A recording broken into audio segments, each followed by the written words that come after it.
Alrighty. So, hello folks, anybody watching the stream, anybody watching this on YouTube. Alrighty. I also realized hello folks, in the background. Myself.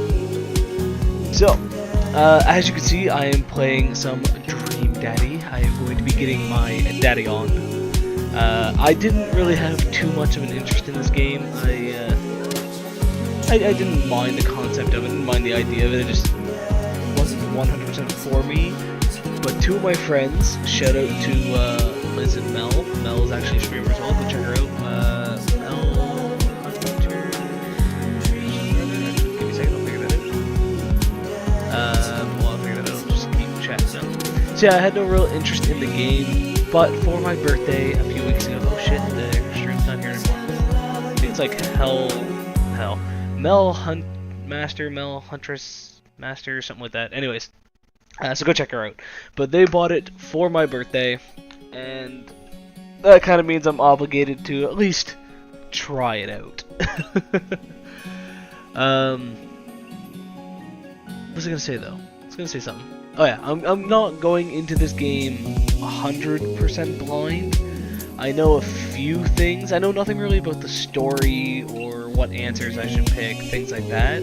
I know a few things about the dads. Like there's, as Mel and Liz call them, there's goth dad, there's teacher dad, there's I think like a library dad.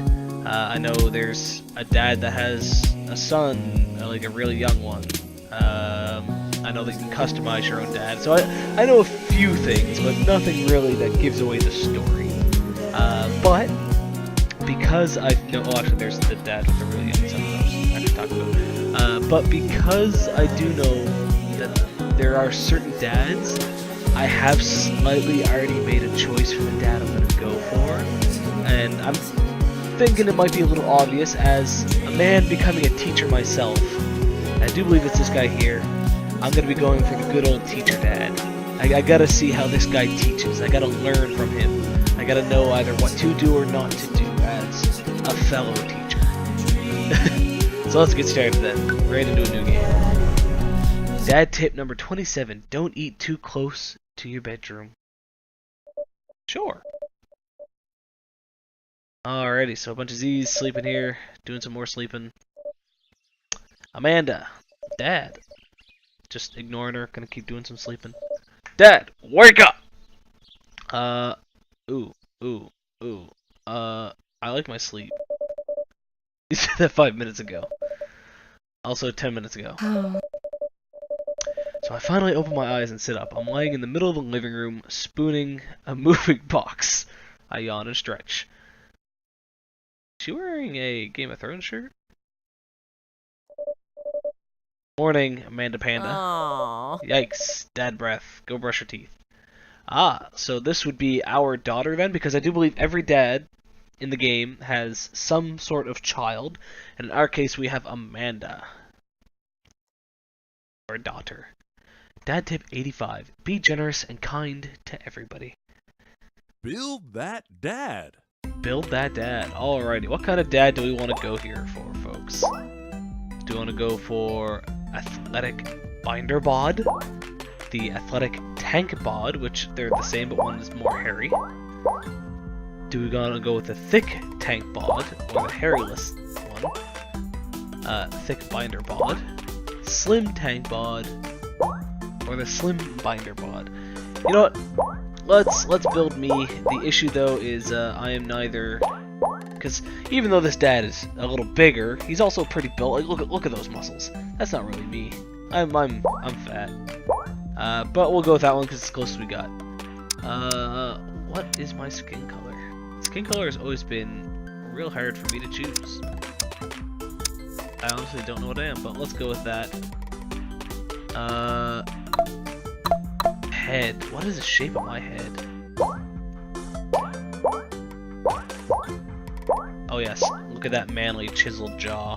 That is 100% my jaw. 100%. Nah, that's wrong. Shadow. Shadow.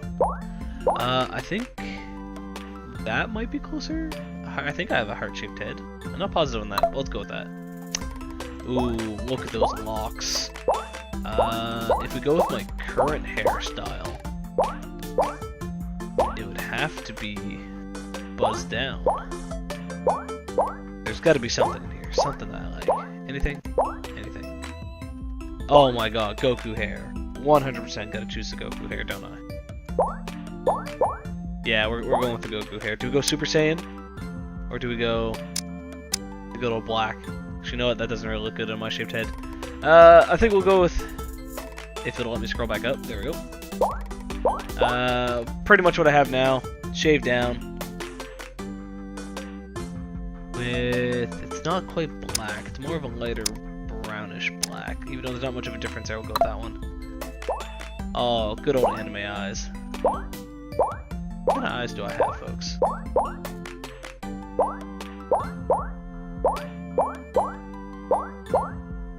Oh, those are the only options.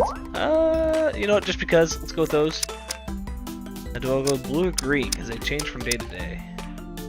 They're generally blue most of the time. Let's go with that. Nose. I honestly don't know what kind of nose I have. Let's go with that one.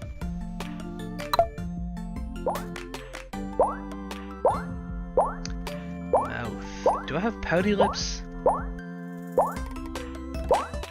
What lips do I got? Oh, look at those. Look at those luscious lips. Look at them.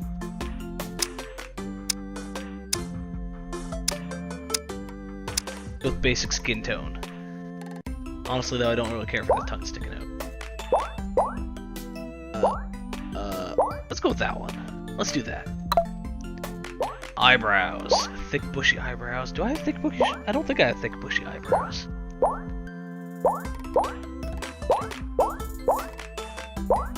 Let's go with that. I think I have basic eyebrows. Or actually, would it be? Let's go with those ones. Those ones are closer, I think, to what I have. Facial hair. Now, sadly, I currently don't have my... I'm trying to grow back. This is probably closer to what I currently have. Because I had to shave for work. But, I really want to get that. Ooh. This is actually a tough choice, folks. Tough choice. I think I'm gonna have to go with that. We'll go with that one. Nice brown beard. You barely even see my mouth now, though. There we go. Glasses. I don't wear glasses, but I feel like I should. Because I am honestly blind as fuck some days. 100% rounded nerd glasses. Gotta go for those. I don't have any piercings, but do these? But nah, I don't have any piercings. Let's just go no piercings. Clothing. Oh my god. The clothes that you can pick at this. Ooh, what suits me the best? What suits me? Well, as a teacher, I may want to go with that, or even that. Okay, we definitely gotta go with one of the suits. As a fellow teacher here, I need to go with one of the suits. But, do I go with the cats? Or do I go with the party hats? Oh, I'm gonna have to go with the cats. I'm going here. Here's our dad, folks. We have made our daddy. Looking good. Name that dad.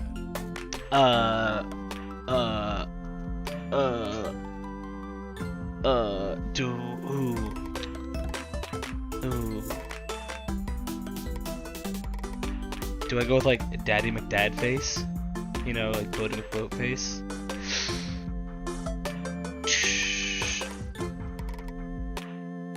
You know what? Let's just stick with the typical username. No, let's not. Let's.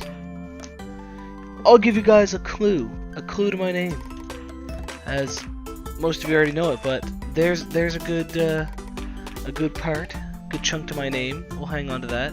So we'll be that dad. Dad tip number 75: call someone if you're thinking about them. They probably want to hear from you.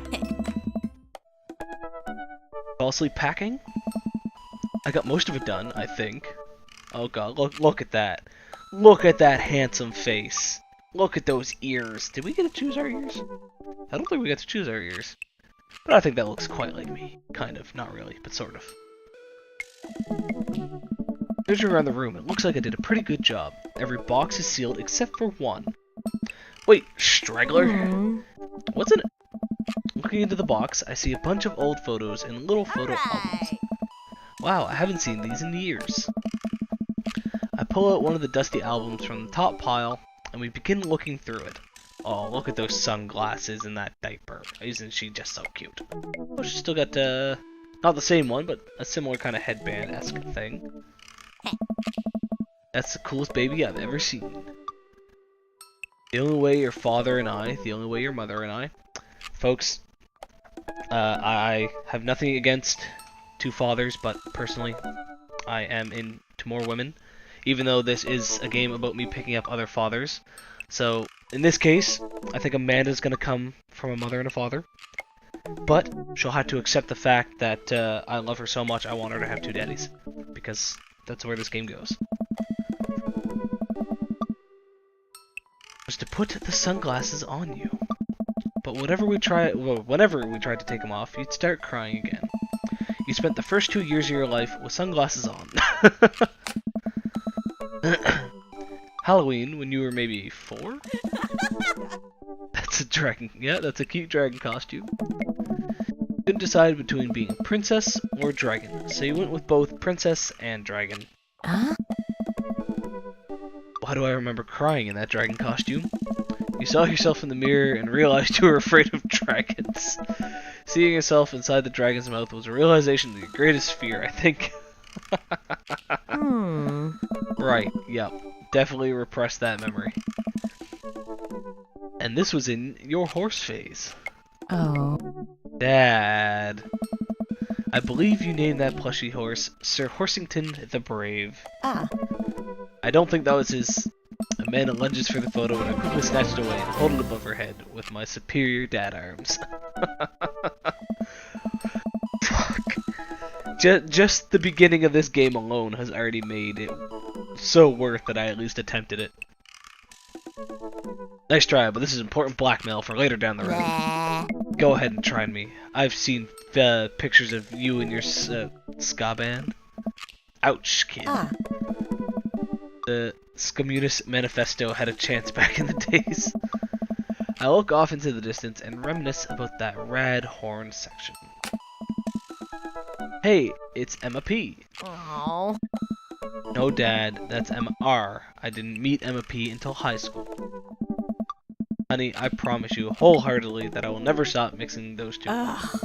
Dad, Emma R has been my friend since I was 7. Give it like a little bit of effort. Oh right, Emma P was the one who ... tried to steal people's pets?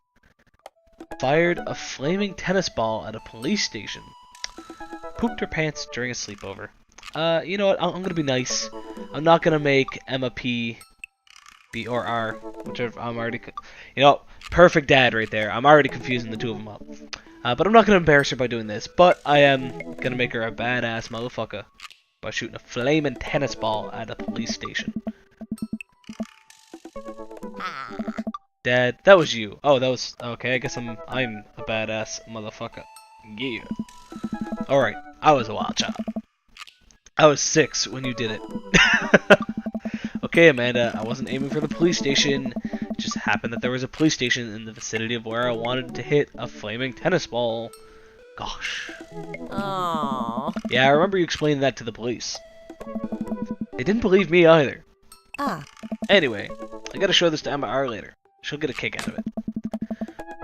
The first photograph award you ever won. Yeah, and it got us a $20 gift card to McFriday's. And then you got food poisoning from the cheesy tostada blads. Okay. I think you mean food poisoning, you know, with a Z. Dad. Still, can't drive past McFriday's without gagging. Still proud of you, though. Amanda reaches deep down into the box and pulls out one last photo. Ah, so I wonder if the decision you chose earlier whether it was your mom and I or your dad and I, or father, I guess, would have changed this photo. That'll be interesting to look into later. I love you, Amanda. Neither of us say a word. We stare at the photo for a long moment. Finally decide to break the silence.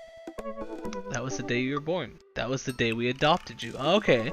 So even if you choose to do mother and I, you can still do the whole adopted between the father, if you want to do it that way. I'm assuming even if you chose the father role and this was a father picture, that you could still choose the same thing because, as we know, you can do artificial inseminations and things like that and still have two fathers have a biological daughter. Or son, in this case a daughter. But you know what? I personally don't want to have my own kids. I feel like as a teacher, I have in the run of a day 60 to 90 kids of my own. But if I were to have a child, I kind of want to have, like if I were to have my own child, I do kind of want to have my own biological, but I do feel at the same time if I were to have more than one, at that point I think I would adopt, because there's enough kids out in the world that don't have parents. So adopting a child would be, I think pretty nice. So I think in this case I'm gonna make Amanda adopted. This is the day that we adopted you. Kind of a funny story. The day we brought you home, we got into a car accident. It wasn't anything big, just a little fender bender at a parking lot. Oh, hiccups and yawns. But of course I was freaking out, and the little old lady who crashed into us was freaking out, and I didn't know what to do. But your mother, oh man. She holds my hand and looks me directly in the eyes. The calmest I've ever seen her. She says, "It's okay. It's all gonna be okay." Oh. She was right, you know. Stare at the picture for longer, maybe too long. I miss her. I can't even imagine what it must be like for Amanda. She pats me on the back. Come on, Pops, we gotta finish packing. The moving van won't wait forever. You're right. Amanda and I pile into the car and take one last look at the old house. Maybe I don't want to take one last look at the old house. Also, your car is a frickin' mess. Look at all this. So many memories here. Hard to believe your mother and I bought this place almost 20 years ago. Hey, remember when I shattered the front window playing catch? You always had very strong arms. Speaking of shattered windows, I actually am currently sleeping beside a broken window that I have to clean up because a month or two ago, somehow in my sleep, I accidentally punched it. GG me. Hey, remember when I shattered the other front window pretending to be a robot who breaks windows? Fuck, Amanda.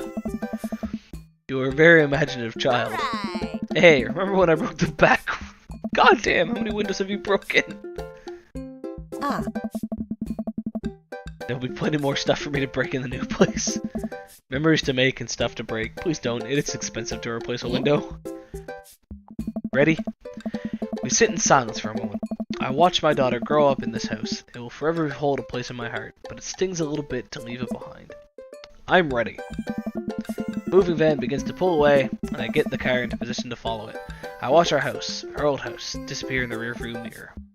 So what? So sell me on our cool new pad. I clear my throat and do my best cheesy announcer voice. Nestled in beautiful scenery, in beautiful scenic downtown Maple Bay. Our new home features washer and dryer hookups, a 2-car garage, multiple places to sleep. Ooh. Not only are there bedrooms for your sleeping pleasure, but couches and floor space where you can, yes, catch a wink. What a deal! I mean, if sleep weren't for the weak, you sleep more than anyone I know. I admit my faults, Pops. I keep it real. Anyway, it's also smaller than our last house. Cozier, one might argue. Good spin. Alright. I think it's great. Won't we be closer to a lot of cool stuff that we can walk to? So I don't have to waste gas. And I mean, trying to park downtown is, you know. Amanda, you know you're gonna have to learn how to parallel park at some point, right? Not gonna happen, Pops. Hey, I have a hard time parallel parking. I've had no need to ever parallel park. It's something, in my opinion, is a waste of time and a waste of space, because screw parallel parking. Yeah. I think someone needs to do a 3-point turn on their attitude. I don't know how to do that either. Have you met the neighbors yet? Not yet, but the neighbors seem pretty quiet. So you don't have to chase any rowdy teens off your lawn. You're the very teen you mock when you say that, honey. I'm in my last year of high school. I'm practically dust. Wow, that doesn't make me feel old. Yeah, you're a real, don't you dare, senior. Dad, I know where this is going. Citizen. I'm just gonna ignore that, but I won't forget it. So what's item number 1 on the new house agenda? First, we need to forge a new path through the solid wall of boxes that's blocking the living room. I still have to install the washer and dryer. We need to go grocery shopping. Pops, cool your jets. You have to promise me that we're gonna take a break and explore the neighborhood. Okay, you're right. We'll get some work done and then check the area out. Ooh, that's a nice little house. Kind of reminds me of Breaking Bad, you know? Just this should be on the other side. There should be a pizza box up here with the pizza. Pool in the backyard. Some old man knocking, going, I am the one that knocks. We pull up to the new house and step outside. The lawn is freshly mowed, and the for sale sign is still in the yard. Hey-ya! And with a swift kick from Amanda, the for sale sign is no more. Nice form, Sweet Pea. I got a problem with authority! I'm so proud. Man, all that karate chopping tuckered me out. I could really go for a sandwich. An ice cream sandwich. Sweetie, it's 10 a.m. We need to unpack first. I need some coffee ASAP. Do you even see all the dogs in the park? Whoa! Is there even an answer that we can choose here other than do you even see all the dogs in the park nearby? Like, really? Dogs in a park. What are we doing here? You know it. Thank you for moving us to an area where the sorry, English just real broke there for a second. Thank you for moving us to an area where the dog-to-people ratio is very high. I want what's best for you. I hope you're prepared for the frequency at which I interrupt conversations to yell, DOG! To rocket way up. I mean, you do that a lot. Hey, it's a dog! Wait, false alarm. It's just a funny-shaped rock. If you want to see real dogs so bad, let's go to the park around the corner. Amanda and I begin a stroll through the neighborhood. I can't believe how beautiful it is outside. Kids are playing in the streets, the flowers are in bloom, and the faint smell of a nearby barbecue drifts through the air. This place is nice. Too nice. I don't trust it. Good eye, honey. You can never be too careful. Oh. See that baby in the stroller over there? Government operative. We're on to you, baby. We walk for a while and eventually end up in a small park. Toddlers chase each other through the playground, and dogs of all shapes and sizes romp through the grass. It's pretty crowded, but Amanda spots a nice empty bench. We start to make our way over to it when, heads up! Ow! A frisbee suddenly hits me in the face. Woof. A corgi with a neat plaid handkerchief tied around its neck bounds up to me, wagging its tail. Ooh. Let's go with I like your necktie. Ruff. He runs around in circles and nudges my leg with his nose. Oh god, this is the cutest dog. Can I help you? Impart upon me your wisdom, tiny dog. Obviously. Woof woof. How long do I have left? How did you know? Do you have today's lottery numbers? No, how did you know? I gotta pretend that I can speak with the animal. Borf. My god, this dog knows more than he lets on. He definitely could have caught that. A guy in a Hawaiian shirt jogs over to us and takes the frisbee from me. Hey, it's cut the head off and it's essentially me. Look at that gut. You know, frisbees are traditionally caught with your hands, not your face. Well, traditionally you're not supposed to aim for people's heads. It's a new technique. I'll catch it with my teeth next time. Yeah. You caught me off guard in this round. Not again. Not ever again. Oh, Jesus, did you see all that? There was water, there was eggplants. The subtleties of this game, man. The subtleties of this game. I'm just messing with you. I'm Brian, by the way.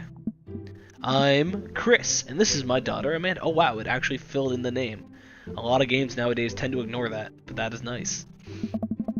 I look over at Amanda only to find her sitting on the ground, rubbing the dog's tummy. Hi! Your dog's cool. Old Maxwell sure loves the attention. It's great to see another father and daughter out here on such a sunny day. Where's yours? Brian gestures over to a grassy knoll where a young girl sits on a checkered blanket.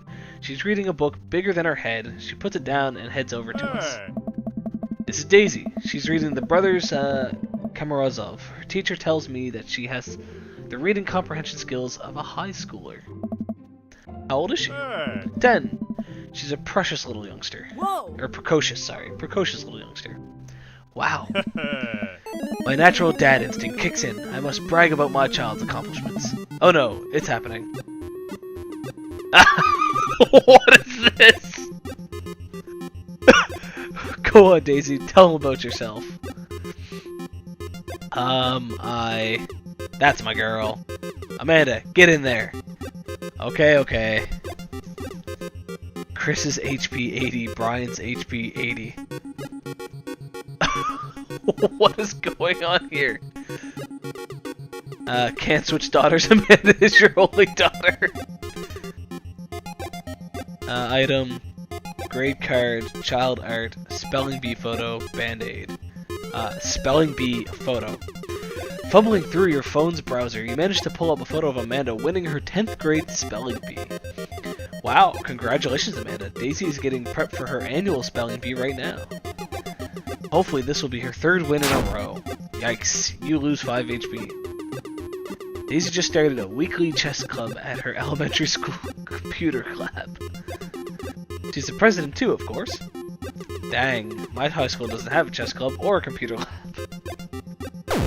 You lose 10 HP. Oh god, I think I'm gonna lose this battle. Brag. Amanda here just recently won a local photography award. Wow, congratulations. Brian loses 10 HP. Daisy actually just won a statewide poetry contest. You lose 15. Oh jeez. Item. Grade card. You pull a wrinkled copy of Amanda's last grades out of your back pocket. Dad. ... Awesome grades. Brian loses 25 HP. You really carry that around everywhere? Ouch. Maybe it is kind of weird. You lose 5 HP. Daisy sold enough candy bars this year to get the top prize, a canoe. We're taking it out next weekend. How's that even possible? Amanda could barely get one of those sticky hand things. It's extra powerful. You lose 20 HP.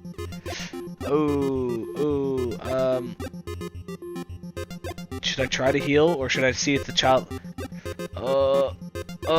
No, let's see if the child art will finish this off. You unfurl your wallet to reveal a tiny copy of a drawing of a cornucopia Amanda did in the 1st grade. Cute! It isn't very impressive, but Amanda generally appreciates you holding on to it. Brian loses 10 HP. You regain 20! Yes! Did I mention Daisy said her first word at 10 months? Daddy. Amanda, this was potty. Still cute, but maybe this isn't the time to bring it up. You lose 10 HP. Oh, we tied it up. Brag. Last week, unprompted, Amanda helped an old woman with her grocery bags. It's extra powerful. Brian loses 20 HP. Daisy here has all of her adult teeth. Never had a cavity either. Amanda self-consciously pushes her lips together to hide her teeth. It's extra powerful. You lose 20. Ooh, it's a tough race, folks. Do I try to heal with that band-aid, or do I see if I can finish it off with one brag? I'm gonna try to see if I can finish. Let's see if we can finish it off. Amanda's in all honor classes this semester. Brian loses 10 HP. Uh oh. Talking to Daisy's teacher about having her skip a grade. Oh, lost by 5. It's really got us beat. Boy, it's been such a treat getting to meet you two. Arg, did he have to add insult to injury by being such a gracious winner? Oh, we were so close with that, folks. 5 HP off. 5 HP. So I take it you guys are new to the neighborhood. We just moved in. Do you live around here? Hey. Yeah, we live in the cul-de-sac down next to the coffee shop. What a coincidence. That's where we live too. Small world. Yeah, Daisy and I are in the little ranch-style house in the corner. I know that house. It's just like ours, but slightly bigger and better landscaped. Does this guy have to outdo me at everything? Hey there, Jamie. What's up? This is Dream Daddy. This is a game created by Game Grumps, where you are a dad dating other dads. I didn't really have much of an interest in it, as I said before, but some friends bought it for my birthday. So I figured I kind of have to at least play it once. But so as you can see, this is Brian. There are a bunch of other dads. There's one dad I know about that is a teacher, who, if I can get a hold of him, that's essentially who I'm going to try to date.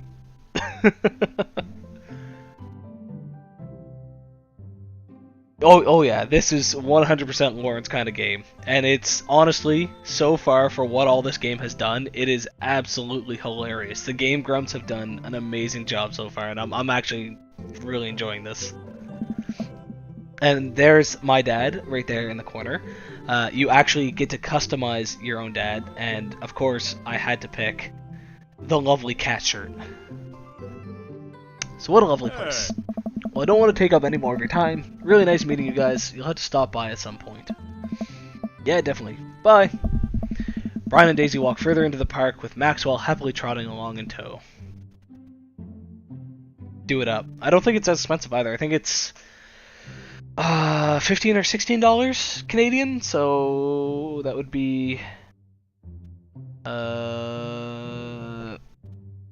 7 or 8 pounds, I think, if I'm doing that conversion right. Something like that. Not 100% though. But I don't think it'd be anything more than 10 pounds. Do you get that feeling that he was trying to one-up us? Trying and succeeding. I can't believe that kid's only 10. What was I even doing at her age? I believe you had a bit of a thing for horses. Shame that didn't pan out. Could have majored in comparative horse studies. It's not too late to minor in horse creative writing. Yeah. Too close to the truth, Dad. Ugh. Let us never again speak of the fantastic adventures of Sir Horsington the Brave, an epic in 7 parts by Amanda Lee. We laugh off the horse epic and walk around the park a bit more, enjoying the day. Ooh, go to the coffee shop, go unpack, go take a nap. We do need to unpack. We did just move. We haven't really done any unpacking, but coffee. Coffee. I'm gonna get my hands on a nice hot cup of the old bean juice, or I'm gonna be useless all day. I think we passed a coffee shop on the way here. Maybe we could check that out. Let's do it. Now this is probably where we're gonna meet a second dad, because you know coffee shops and dads. We walk down the street to the Coffee Spoon, a cute little place on the corner. Hey. Man, this is in such a convenient walk from our place. I mean, I guess. What's wrong? Why would I go somewhere else and drink coffee on a couch where I could just drink better coffee at home on my own couch and not have to make an awkward eye contact with other people? God damn, my reading is doing shit right now.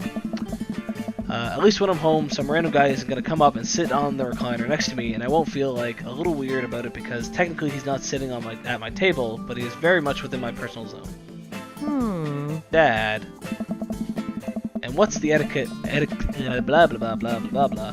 What's the etiquette when you have a dirty mug? Is there a bin? Do you go set it up on the counter because you don't know where else to put it? Or do you leave it there and feel your face flush hot with shame as you consider the possibility that there is in fact a bin somewhere just out of sight, and now you're that jerk who left their mark? Dad, are you just afraid to meet new people? Yes, Amanda. We walk inside. So this guy, who is also a dad, is a coffee shop owner, I'm going to assume, seeing as how I saw his picture in the list of dads. The inside of the coffee shop is incredibly warm and inviting. Vinyl records line the walls, and patrons lounge around on well-worn-in couches. Some cool tunes spin on a record player next to a little stage. Hey. Welcome to the Coffee Spoon, guys. How's it going? What's with the name? Hey, yeah. Oh, it's kind of dumb. Hey. It gets mentioned in this poem I like, and I thought it was a good idea at the time, and I suppose now it's still a good idea because, like, the business is still running. But people ask me that question all the time, and I give them the same answer every time, and now I'm standing here rambling, and I'm sure we're all getting more and more uncomfortable the more I keep talking. But man, we're in it now, and I can't stop. I actually like this guy. Totally me. I scan the chalkboard menu and am immediately overwhelmed.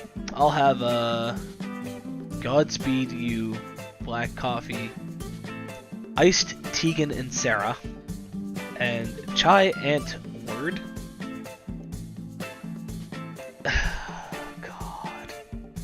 the references. Why? Just why? I personally am not much of a coffee drinker. So I'm debating whether I want to go with the iced Tegan and Sarah, or say screw it and buy black coffee. I'm not much for a chai person. I don't mind it, just not much of a chai person. No, screw it. Black coffee. A classic. Oh, I got the hearts at the very least. So, I'm going to assume the eggplants and water are better than the hearts.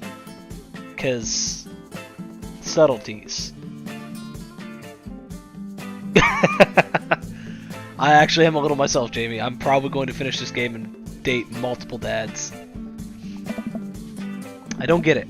Oh, it's a pun. Godspeed You, Black Emperor is a really amazing and influential progressive rock band known for their sweeping soundscapes and... ... I'm doing the thing again, but coming right up. And for you, I'll have a Macchiato de Marco, please. Coming right up. Do you want that in small, medium, or biggie smalls? God fucking damn it. Really? Really? Medium. Wait, is Biggie Smalls big or small? I should change that, shouldn't I? Matt sets to making our drinks, and Amanda and I take a seat on one of the couches. What's his deal? Yeah. Let the man make his puns. They're cooler bands than you listen to anyways. Hey. Hey! Scott was cool once. This couch is actually pretty comfy. Maybe not comfier than our couch, but it's alright. Good lumbar support, you sink right into it. Okay, it's comfier than our couch. Amanda nudges me. This place is right next to our house, and that guy seems not only cool, but also just as uncomfortable with talking to other people as you are. You should totally become friends with him.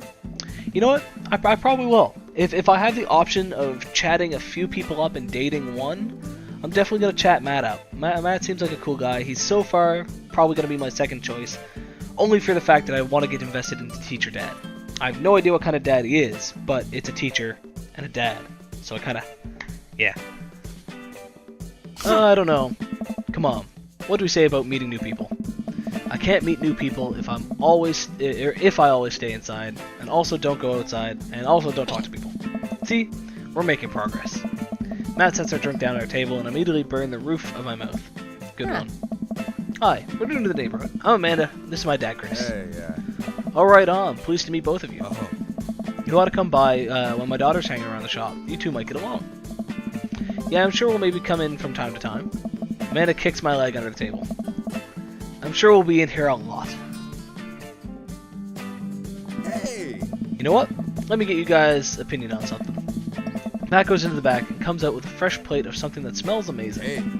I'm working on a new banana bread recipe, and I need help coming up with a name for it. Well, I think we're gonna have to taste test it first, so can we get the full flavor profile of, you know, and really appreciate the flavor sensation of... Honestly, this is probably how I talk to people when I first meet them, because I am awkward as fuck. So I relate 100% with my own dad here. Amanda nods vigorously. She knows this game. Yeah, we need to give the Nana Bread a taste. If you want us doing free creative labor, I think we need... I think that would be compensation with, I taught her well. We had training for this day. I was just gonna give you guys free banana bread anyways. Right, yes, that. Matt serves us each a piece. Amanda and I happily chow down. This is amazing. Thanks. The secret ingredient is bananas. No, really.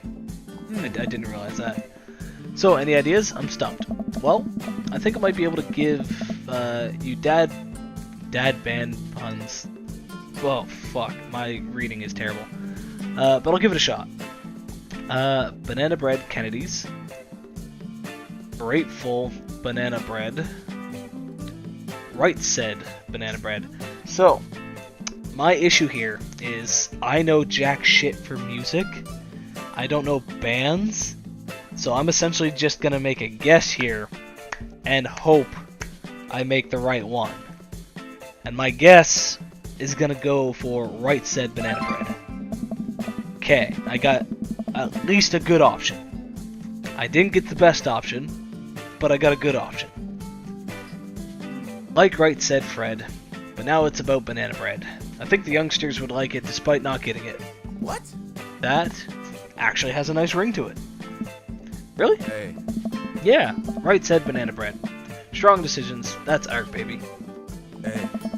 I wanted to say baby because I thought it would sound cool, but once I said it I realized that it just doesn't sound good coming out of my mouth. And maybe I should just leave saying baby to the professionals. Oh.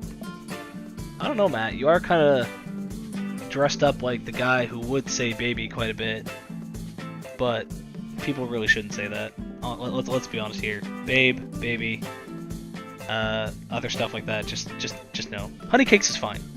You can do honey cakes, but just no babe or baby. Oh. Enjoy your coffee. Thanks, baby.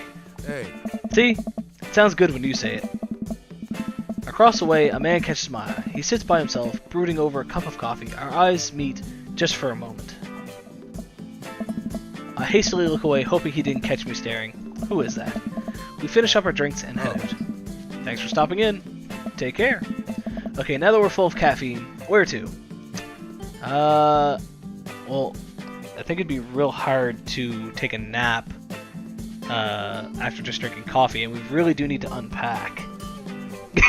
Welcome, Rory. Or Rowie, I should say. I've got a lot on my plate right now. Did you know that moving is one of biggest sources of stress for adults? I feel like there's missing words there. Is it right behind the constant fear that you smell bad and everyone's too polite to tell you? Probably. Do I smell bad? Amanda gives me a whiff. You're fine, Pops. Let's go home. Practice makes permanent. I get to work unpacking the various boxes around the living room. A couple hours pass and I get some good work done. The washer-dryer unit is both washing and drying, and we can actually walk through the living room without tripping over boxes.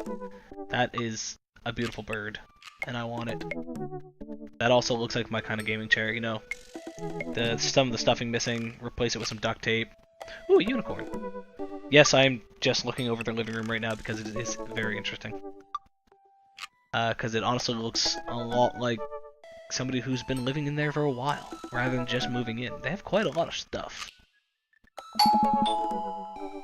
First visitor already. I walk over to the door and open it. Hello! A handsome, clean-cut man stands at my door, brandishing a plate of cookies. Hello? Wow. Oh, where are my manners? My name is Joseph. I'm your next-door neighbor. Oh, yes. Hi, I'm Chris. That's what my name is. I saw the moving van and thought I'd bring over some cookies. My daughter Christy wanted me to let you know she baked them herself. Joseph leans in and whispers, but between you and me, she just sprinkled in the chocolate chips. Both shared a laugh. Kids right. Wow, cookies, huh? So nice to meet you. Joseph hands her the plate of cookies with a smile. Well, thanks for the cookies. Douglas. Amanda disappears with the cookies. Amanda, come, and she's gone. That's my daughter. Her name is Amanda. She's a charmer. Daughters are tough. Sons are also tough. Children in general are just tough. Yeah, very, very much so. Again, like I said before, not much of a kid person. So I can relate to that. I hear that. I mean, there'd have to be something wrong with you to try to raise more than 2.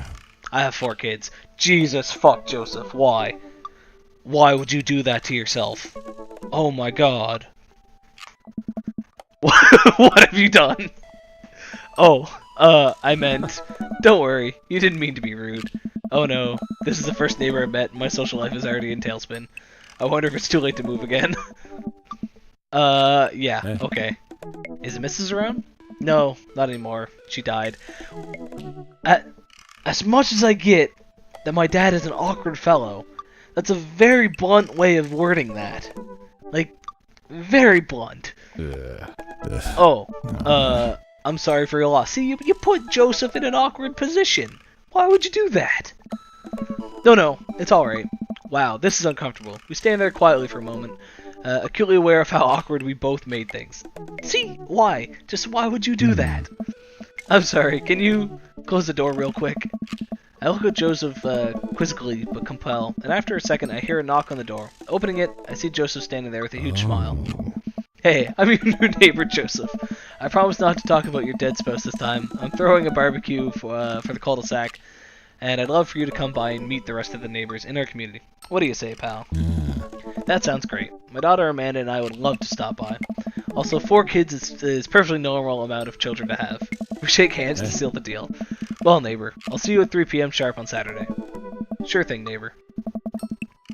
Joseph starts walking away, but stops to think for a second and turns around. Hey, in all seriousness, raising a kid on your own can't be easy. If you ever need to talk about stuff, I'm the young minister at a church down the street. Ah, so this is Church Dad. I've heard Mel and Liz talk about Church Dad, and I do believe it was Mel that was going for Church Dad. Yeah, because Liz is going for Emo Dad, I believe. Oh, I don't know. I wouldn't really consider myself a youth. You look pretty young to me, but suit yourself. And with that, Joseph's gone. He seemed nice. Amanda walks back into the living room, crumbs on her face, and cookie in hand. That was the smoothest recover I've ever seen. I should be taking notes. See? You're already fitting in great. Where'd those cookies go? They're gone. I'm sorry. If it makes you feel any better, they weren't very good. So you hate all of them anyways. I guess it's break time. Any ideas? Joseph probably wants his plate back. Really? That's the only option? I don't have anything else I can do? Well, I guess we'll take the plate back to Joseph. I think we get a ton of good neighbor points if we bring his back. We're gonna be the best neighbors in this whole cul-de-sac. We're gonna kick all the other neighbors' butts. With kindness. Amanda and I step outside. Shoot, I'm actually not sure which house this is. I'd hazard a guess it's the big one with all the well-groomed blonde children sitting in the yard. Good eye, kid. And remember, we need to make a positive first impression here. Keep it light. We walk up to the kids and wave. Wow. I'm assuming they're twins, but his kids look so dead. Hey guys, is your dad around? They all just stare at us blankly. We just wanted to return this nice plate and thank you for the cookies. Jeez, these definitely are Joseph's kids. They look exactly like him. What? They were really good. I mean, I heard they were good. I didn't get to eat any. Hey, the kid's name is Chris too. They all start with a C. Jesus Christ. I chuckled nervously. Well, okay. We're just gonna set this plate down on the ground real gentle and then back away slowly, right, Dad? Right. That's what we're gonna do. The kids' eyes bore into us as we scurry away. I can feel their gaze on my back even as we approach our house. I need something to get my mind off those carbon copy kids. I guess we're taking a nap. I need to rest my eyes. You've been awake for, what, 3 hours? And that's 3 hours too many. Please remember to call us once in a while. As we're walking home, I hear heavy footsteps come up behind us. Chris, bro! I turn around and am greeted by a familiar face jogging up to us. Wait, we know this guy? How do we know this guy? Craig? Oh. Bro! Bro! Holy, wow, I haven't seen Craig in forever. Oh. It's been too long, dude. Yeah, wow, you look great. Haha, yeah, I cleaned up my act. Cleaned up his act? Are you kidding me? He's ripped! Amanda, this is my friend Craig. We went to college together. We were roommates for a while, too. Amanda, dude, you probably don't remember me, but you're so big now. Fuck. I kind of want to get, like, a surfer boy voice / mentality going. It's just, I don't have the ability to do that. Hello. And hello, cute baby. Nice. Aw, thank you. The last time I saw you, I think you were about her size. This is River. Oh, he has a daughter. Sorry, I thought he had a son earlier. I mentioned that he had a son. But yeah, that's a baby girl. This is River. Say hi, River. He picks up her tiny wrist and waves it around. River gurgles happily. Are you babysitting? Oh. Nah, dude. River's my kid. Man, it has been a long time. Feels like 1 minute we're rolling up to the exams with bad hangovers, and the next we're both fathers. Where have you been, Nice. man? I was working out in California and just relocated the business back to Maple Bay. No kidding. Amanda and I just moved on to this side of town. How's, Smashly doing? I'm assuming that's supposed to be Ashley, but Smashly? Oh, man. Sure.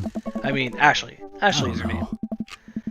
She actually still goes by Smashly, and, we got divorced last year. Oh, dude, I'm so sorry. It's old news. We take turns taking care of River and the twins. It's all copacetic? I have no idea what that word was. Twins. You have 3 kids? Ain't life something, bro? Right? Keg Stand Craig is a father of 3. Keg Stand Craig? Oh, haha, yeah, it was my old college nickname. He got it because he did a lot of keg stands. It's a thing where you do a handstand on a keg and then drink from the keg. Right. He was very good at it. Bro, I hate to be that guy, but I'm in the middle of my daily jog and I really gotta keep up my heart rate. Brought River along for, you know, resistance training. You jog daily? You jog daily, yes. I jog yearly on January 1st, when I promised myself that I'm going to jog daily for the rest of the year, but then give up 30 minutes and just walk home. Well, it's never too late to get back into it, dude. You should join me sometime. Haha, I don't know. Hey! Come on, it'd be fun. We gotta grab breakfast afterwards, catch up. We could do a bro brunch like the good old days. Alright, sure. Sounds great. Great, let's get that going soon. I better get moving. Good to see you guys. Craig gives a little wave, puts his earbuds back in, and jogs off. I can't believe Craig is ripped and has kids. Really? Why is that? The Craig I knew is not fit to be responsible for any living thing, including and especially himself. One time I watched... my mouth is getting a little dry here. One time I watched him drink an entire jar of marinara sauce for dinner. Amanda, he opened up a new jar of marinara sauce and he drank it like it was a thing that normal people do. It was unholy. And then I asked him what the hell he was doing and he said, I quote, "It's basically a smoothie, bro." I mean, technically he's not wrong. He jogs. He was jogging. He's like totally a different person. Anyway, we better get home. I'll have plenty of time to reflect on how old I feel later. Amanda and I flop down onto the couch. Amanda has to shove some empty boxes out of the way before she can sit. Too bad we're gonna put my stuff right back into those boxes in a few months. No, don't say that. Aw, Dad, it's gonna be okay. I'll be fine. I know. It's just... You're my little girl. It's gonna be weird not having you around. I'll come visit, and I'll text you every day. And I'll take lots of pictures. I mean, obviously I'm a photographer major. Or photography major. Promise. Of course. Are you gonna be okay by your lonesome? Oh, come on. I'll be fine. I'll get a dog or something. A dog? Alright. Forget art school. I'll stay for the dog. Is that what it's gonna take? Medium-sized dog, handkerchief around the neck. I get to name it. That's what it'll cost for me to give up on my dreams. I'm a woman of simple wants and needs. Well, a dog is a lot cheaper than college. Amanda laughs. Suddenly, a pile of envelopes slides through the mail slot. Speaking of college, Amanda darts over to the envelopes and shuffles through them. She pulls one out and throws the rest back on the floor. This is from McGowan College of Art and Design. Open it. But I'm scared. It's just an envelope. Yeah, it's just like my entire future. Not a big deal. She takes a deep breath and rips open the letter with her teeth. I know this feeling. It was only, well, 6 years ago that I got accepted to the AC, which, that one wasn't a huge deal for me. Yeah, it was great to get accepted to that, but 2 years ago, when I got accepted to Acadia, they literally called me. They still sent mail with the whole welcome package and whatnot, but they called me beforehand to let me know over the phone. And I was in the middle of studying for an exam. I was at my previous school before that, just sitting in a lounge with a friend studying when they called. And I literally pretty much just yelled, "Fuck yes." Not quite to that extent, with the phone still going. But pretty much that. In the middle of everything. Everybody stopped and looked at me, and I just was like, accepted to another college. Had my own little cheers going on. It was amazing. But I know the feeling of waiting to get your response to college, and I kind of miss it. Now that I'm finished and I'm actually starting my adult life and dream of being a teacher, it's a feeling I'm missing. She takes a deep breath and rips open the letter with her teeth. We have a letter opener, but okay. I hold my breath while Amanda's eyes dart back and forth, scanning the letter. What does it say? The admission committee has reviewed your application, blah blah blah. Her face drops. Regret to inform you that we are unable to offer you admission to McGowan College of Art and Design. Aw, fuck. Amanda throws the letter on the coffee table. Oh, sweetie. It's okay. I kinda saw it coming. I knew I shouldn't have put that experimental stuff in my portfolio. Their admissions officer told me they just want to see portraits or whatever. I pull Amanda in for a big hug. You're an amazing photographer. I know how much work you put into your portfolio. Some other school is gonna want to snatch you up for sure. Yeah, I know. It's fine. Are you actually fine, or are you just saying that? I'm fine, really. Her face says the opposite, but I probably shouldn't push her on this. Oh, before I forget, Emma R and Emma P are sleeping over tonight. Oh god, both Emmas? So, you need me out of the way because I'm painfully uncool. I would choose more delicate phrasing, but yes. Well, I'll have you know that I conveniently already have plans for tonight. So you'll have the new place to yourself. Yeah? What are your plans? Quick, think of plans. I'm secretly the mayor of this new town. Gotta attend the union meeting. I'm going clubbing. I don't care for clubs. Not much of a clubber. More of a billiards kind of guy. You know, go play pool, get drunk that way. Gotta attend a union meeting. Don't really care for meetings either. So, you know, I'm secretly the mayor of this town.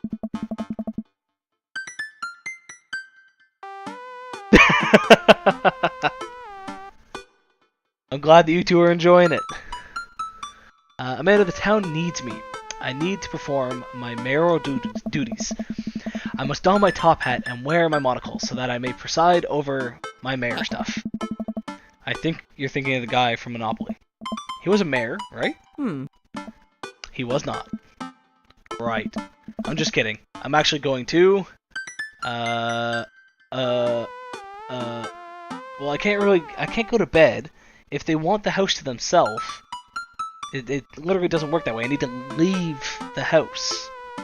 So I guess I'm gonna go out and watch the game? Nice. Which game? You know, the game. The one that's on tonight. The game. On TV. At somewhere other than here. Okay, cool. While you do that, I'm gonna do drugs and commit some light arson with the Emmas. I'm concerned you're hanging with the wrong crowd. Amanda shrugs. I would have expected you guys to be up to white-collar crime by this point. Maybe money laundering at the least. I'm a street rat, Pops. You're kidding about doing drugs and crime, right? Yes, Dad. Just making sure. See, proper dad status right there. Gotta double check. I give her a pat on the head. Have fun with your sports. Are you being sarcastic? No. Making fun of sports is played out. Alright then. I do some light cleaning around the house and decide to clear out right before Amanda's friends arrive. Before I leave, Amanda stops me. Hey, don't forget that you have that meeting with my English teacher tomorrow. Ah, so that's where I'll get to meet the English teacher. Or I should say, teacher dad. At least I'm assuming that's teacher dad. Probably is. Alright, Mr. Vega. Yep, totally remembered. I'll be right there. Or I'll be there. Try to drive in a way where you... Oh, I missed the tip. Damn it. Wow. I guess I really didn't think this plan through. I'm not entirely sure where the closest bar is, and Amanda still hasn't shown me how to use the GPS on my phone. So I'm gonna pick a direction and walk in it. So am I. So am I. From what I hear, he could be a bit of a dick, but is a good guy. I'm not 100% sure. They tried not to explain it because they didn't want to give away for me, but it'll be interesting to see. Let's go. This way. Cool. Okay, we're marching. We're marching in the direction of the game. Any game, really. In the distance. Could it be? Hey, it's a bar. Jim and Kim's. A big, burned-out neon sign hangs above tiny... Okay, sorry. I feel like there's words missing there for a second. Jim and Kim's, huh? Alright, it'll do. The bar is small and dimly lit. The crook of pool balls sounds in the back as patrons laugh and joke. A string of multicolored Christmas lights hover above the bartender. I can't tell if he's Jim or Kim. I pull up a seat at the bar. What'll it be? 1 beer, please. Sure thing, boss. The bartender slides me an ice-cold beer. I take a sip and enjoy the refreshing taste. Well, what kind of beer? I know this is a game, and you probably can't put things like Budweiser, Keys, Blue, Heineken, whatever else is sold across the world. Like, I'm pretty sure you can't put names, but the least you could do is create a few of your own brand names instead of just saying beer. There are so many different beers, as long as it's not American beer, because American beer is really just watered down piss. Nobody likes American beer. Say, are you Jim or Kim? I'm Neil. Oh. I actually turned my attention to the game, which is playing on one of the TVs on the wall. As luck would have it, my team of preference is not only playing, but is currently in the lead, which is always a good thing. The brightly colored mascot, which is some kind of animal, does cartwheels. I silently cheer on my favorite team, hoping that I don't get into any confrontational arguments with a fan of the opposing team. Several people in this bar are wearing the distinctive colors of the team I dislike, although I believe from their demeanor that, like me, the passion for their team is all in good fun. A middle-aged woman holding a nearly empty wine glass slides up to the bar and sits uncomfortably close to me. This is gonna be Kim, isn't it? Hey, sailor. Oh, hello. Ah. Good to see fresh meat. Oh no, Mary. Okay. Good to see fresh meat in here. I'm Mary. Come here often? Oh no, I actually just moved to this part of town today. I'm Chris, by the way. Are you watching the game? Yeah, my preferred team is in the lead. If they keep this up, they'll win the game with ease. Oh. Oh, I love that team. And I also love that game. I love someone who knows their way around balls. Well now. I'm getting the impression that she's a little drunk. Buy a gal a drink? Ooh, do I want to be the nice guy and buy Mary a drink?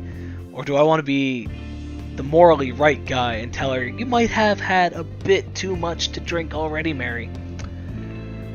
A few friends will get this joke, but do I want to be Mac in this situation? Mac was really drunk one night and had a really drunk girl hitting on her, but took the moral high ground, told her she should stop drinking, just to watch her leave the bar with another dude. It was hilarious. It was the night that we found out Mac actually was a good guy. And you know what? I think I'm going to be Mac today. I'm going to tell her she should probably stop drinking. Maybe some other time? Suit yourself, sailor. Mary saunters off, setting her sights on the newest bar patron to enter. I happily watched the game over another beer. The game has gotten close in terms of points, a little too close than what I'm comfortable with. After a particularly skilled player scores a number of points for the other team, putting them in the lead, I hear an affirmative grunt from another man at the bar. Go team! I don't know. I generally try to be the good guy, but I'm probably going to be a dick in a few situations. Just a little bit of one. It's a brooding man from the Coffee Spoon. He sits alone, sipping whiskey and watching the game as well. Enjoying the game? I am now that we're winning. We must be rooting for different teams. In my opinion, my team is far superior. I have to disagree with that. Based upon our win-loss record, I'd say that my team is superior. That's where you're wrong, since as it stands right now, my team is beating yours. He has a valid point. Very valid point. The conversation ends there, and we both go back to silently rooting for our respective teams. The game is close, with both sides playing their hardest to win, but in the end, my team prevails. Quiet cheers ripple throughout the bar. I raise a respectful glass at the man drinking whiskey. He raises his in response. An unspoken truce is formed between us, based on our mutual love for the game. He motions to the bartender, who pours 2 glasses of whiskey. The man slides one over to me. The name's Robert. You know, he very much looks like a Robert. That name suits him quite a bit. Thanks. I'm Chris. You must be new here. Mary already hit on you? Yeah. Robert chuckles.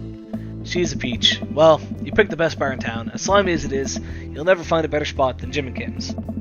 Is there actually a Jim or Kim that runs this place? No, that'd be Neil. Neil waves from across the bar. Why? I hope that gets explained, if not now, at some point. Neil, why? Just why? Oh. Good guy, Neil. Not enough Neils in this world. Okay. You have a whiskey fella or a beer? You a whiskey fella or a beer fella? Beer, but I'll drink most things. You like shots? Ooh. I do like shots, but shots don't like me. Last time I had shots, I got real fucking drunk, and the toilet and I became best friends for most of the night. But technically, I do like shots. Ooh, let's go with love. I love shots. Thank God. Robert nods to Neil, who serves up 2 shots of whiskey. He hands one to me. Here's to your health. We take the shots. The whiskey burn's going down, but I try my hardest to look tough. Wait, I think this is what making friends is. Okay, Chris, this guy's out of my friend league, but I think if I play my cards right, we'll be pals in no time. Compliment his... what? Oh, his cool leather jacket. Compliment his rugged good looks. Compliment his hand tattoo. Ooh. Can I actually see his tattoo? I can't quite see it. The thing is blocking it a bit on me, and I can't see one on that hand. But I do like the leather jacket. And he is rather handsome. I could really choose any of these three, and it would be a truth. Let's go with the tattoo. I like your tattoo. What does it mean? Oh, shit. I apparently chose the wrong one. It's a reminder. I wait for him to elaborate, but it seems like he's done talking. Man, this guy's mysterious and cool. Way cooler than I am, at least. Robert signals to the bartender for another round. What are you doing here tonight? My daughter kicked me out of the house. Running from my problems, trying to make friends. You know what? Let's just be fully honest. Daughter kicked me out of the house. Not like forever. She was having a sleepover with friends. Family type, huh? Single dad. He gets up. Be right back. Gotta powder my nose. Never seen Robert this talkative. He must like you. Huh, I guess so. I gotta admit that Robert has a gruff charm to him. If a guy like that thinks I'm cool, then I must really be. You know, Robert, I think, is so far bumping himself into second place. Again, teacher dad overall, mainly because teacher. Then Robert. Then I think it's a tie for Brian and Matt for third, with church dad at the bottom so far. Robert comes back from the bathroom and grabs his leather jacket. I'm gonna go home. You heading my way? Robert and I leave the bar and find ourselves walking in the same direction. I live in this cul-de-sac down the way. Does everybody live there? Me too. We just finished unpacking today. Great place to be. Good neighbors, well, some of them. Who's that? We get to Robert's house, which is just a few houses away from mine. We stop and he turns to me. I don't kiss and tell, Chris. So are we doing this or what? What? Oh. You know. Do you want to come inside or not? A wave of realization rushes over me. I blush. Ooh. Ooh. Do I want to put some groundwork down here? Even though I haven't met Teacher Dad yet? You know what? Sure. Let's lay it on smooth. Maybe get some groundwork going for Robert here. Well, I don't see why not. That sounded smoother in my head. Let's do it. I follow him up to the door. He fumbles with his keys for a second and unlocks the door, leading me inside. The moment the door closes behind us, he pushes me up against the wall and kisses me, grabbing my hips. Whoo! Getting right into it. Come on. Robert takes my hand and leads me up the stairs and into what I assume is his bedroom, but it's so dark that I can't see anything but Robert's intense expression. He kisses me again, and I can hear him shucking? Okay. Shucking off his jacket. I clumsily take off mine too. His hands roam down my chest, and suddenly he's tugging at my belt. Oh, I don't know if this is so streamer friendly there, folks. I clicked the streamer friendly button to make sure it was, but whew, I might have to take my shirt off here. It's getting a little warm. I don't normally do this. Do you want to stop? No, by no means do I want to stop. Good. Robert continues to unbuckle my belt and guides me to his bed. Let's have some fun. And there, folks, is where the streamer-friendly option helps out. Could have been a lot more detail put into that, if I had not have selected. I might have to replay that at some point just to see what the unstreamer-friendly part is like. Sunlight streams in between the slates of the blinds. My head is pounding. I really overdid it last night. Wait a minute. This isn't my old house. Or my new house. ... Alright. I look around for Robert, but find myself alone. Oh, shit. Yeah, I keep forgetting to fix my Nightbot there with the whole caps lock issue. Sorry about that there, Jamie. Hello? There's a clatter from the bathroom, and the door opens. Robert is fully dressed and grabs his keys. That was fun. Yeah, it was. Oh. You should go. That's certainly not what I was expecting. Well, talk to you later? Robert cracks a smile. Sure. Your clothes are over there. I hastily get dressed and show myself out. The sun is unbearably bright. I need to lie down. I start to make my way home when I suddenly remember. Amanda! Yeah, you kind of left her home alone with her kids. Oh, we got an achievement. Best dad, I think is what that says. I rush home and throw the door open. Something smells delicious. Amanda? Amanda runs out of the kitchen and looks slightly disappointed. Aw man, I was kind of hoping you had gotten kidnapped and was gonna have to come rescue you. I don't know. Nightbot's a pretty hardy fellow. I don't think you could take him. No, I made a friend of the bar last night and ended up sleeping over at his place. Where are the Emmas? They left a little while ago. Oh, you guys have fun? Yeah, watched some movies, ate some snacks, stole a car, you know, usual sleepover stuff. You teens and your larceny. So, this breakfast that's cooking, what's that all about? Well, there's hash browns and eggs and bacon. Can I? Yes, you can have some breakfast. Bless you, sweet child. My head throbs. I gotta do something about this hangover. Amanda, your loving father might have overdone it last night. Ooh, somebody's hungover. Father of the year.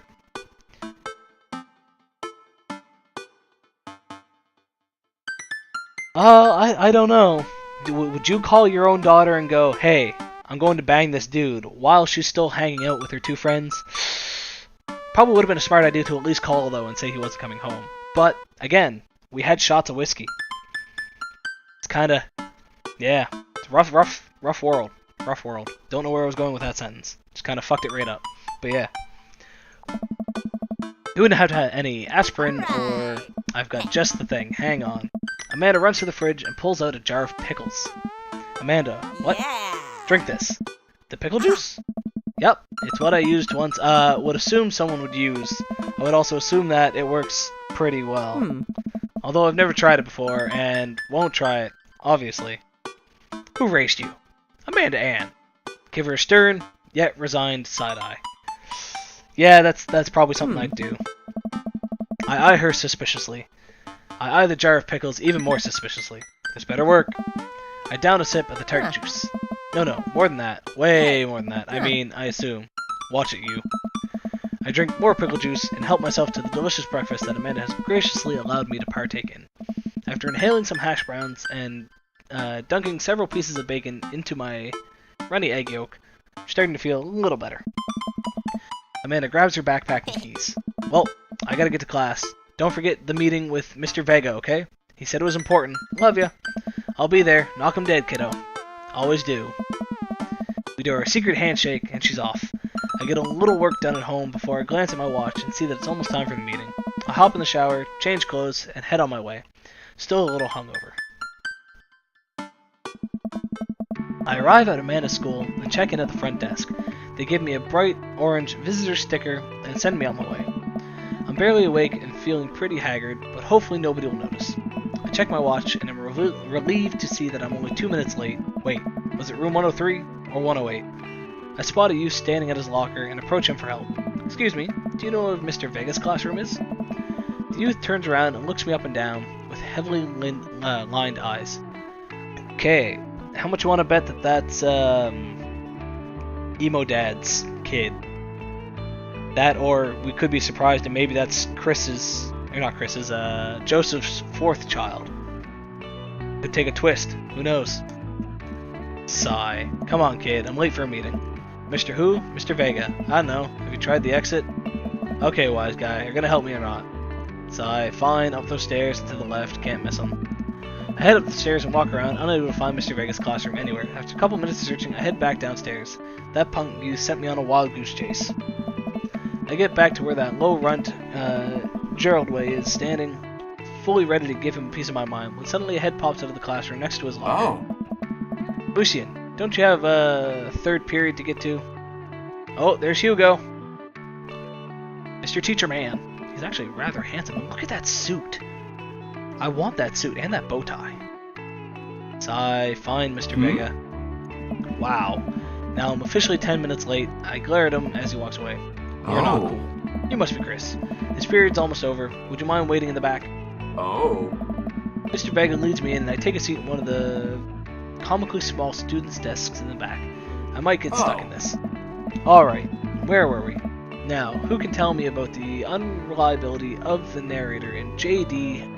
Salinger's Catcher in the Rye? So, there's a bit of an issue here.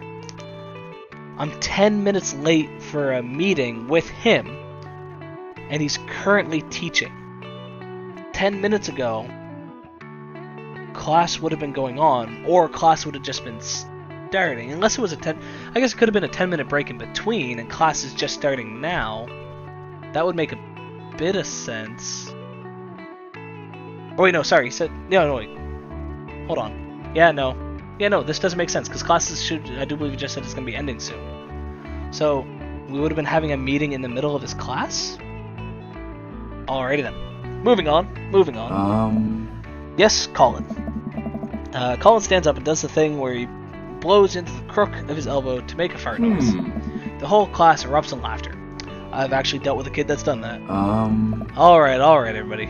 Very funny, Colin. Please sit down. Now, Holden Caulfield is an unreliable narrator in the sense that the bell for the end of the period rings, all the students immediately get up and make a break for the door. Remember to do the readings and answer the response questions on page 194 in your textbook. Nobody's listening. Or not, I guess. Mr. Vega turns to me and sighs. They really know how to get the attitude of a teacher down pat, because goddamn how many times have I had to do that. Middle schoolers, right? Yes, fuck middle schoolers so much. Don't you teach high schoolers? Both. You know, budget cuts. Right. Thanks so much for coming in. No problem, Mr. Vega. Please, call me Hugo. I don't know. I don't normally do these impromptu parent-teacher meetings, but as I'm sure you know, Amanda's a very bright student and I'm concerned about her recent behavior. What's going on? Amanda has never been the most engaged student, but I know she cares. Recently, though, she's been falling behind. She's not completing assignments and has been doing rather poorly on tests.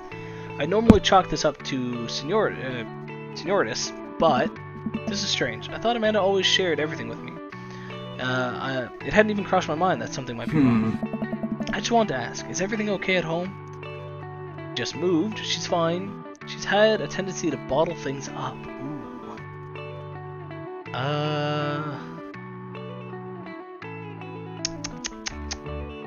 You know, let's go with this one.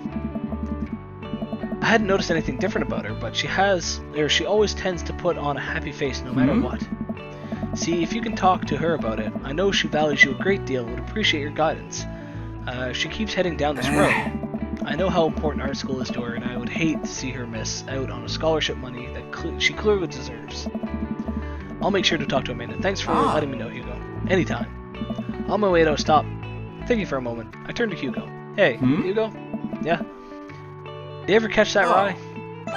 Yes. Hey, got some hearts out of him. I leave the classroom, yes, and make my way out of the school. Still a little bit shocked that Amanda was able to hide this so well from me. She's always been such a force for positivity in my life, especially after we lost her mother. Amanda must be done with classes for the day by now. I'm sure she would appreciate a ride home. Maybe I can talk to her about what's going on. I will say, they did a pretty good job. So far, Hugo seems like a pretty good teacher. He's in it for his students. Seems like a nice guy. So he's definitely still at the top of the list for me. I'm still gunning for Hugo there. I pull up to the carpool, and Amanda hops in the passenger seat. So, did you have fun gossiping about me? Mr. Vega and I actually just gossiped about our celebrity crushes. So you talked about Mario Battelli the whole time. It was a very productive meeting. I'm pretty hungry. Can we grab some dinner? Sure thing. Ooh. Make something at home. Mall food court. Yo, fuck it. Let's go see what the mall's got. Does that sound good to you? Yeah, sure. Why the mall? Geez, can't a dad take his daughter to the mall? Will you buy me things? I will buy you a thing. Singular. Sounds like a deal to me.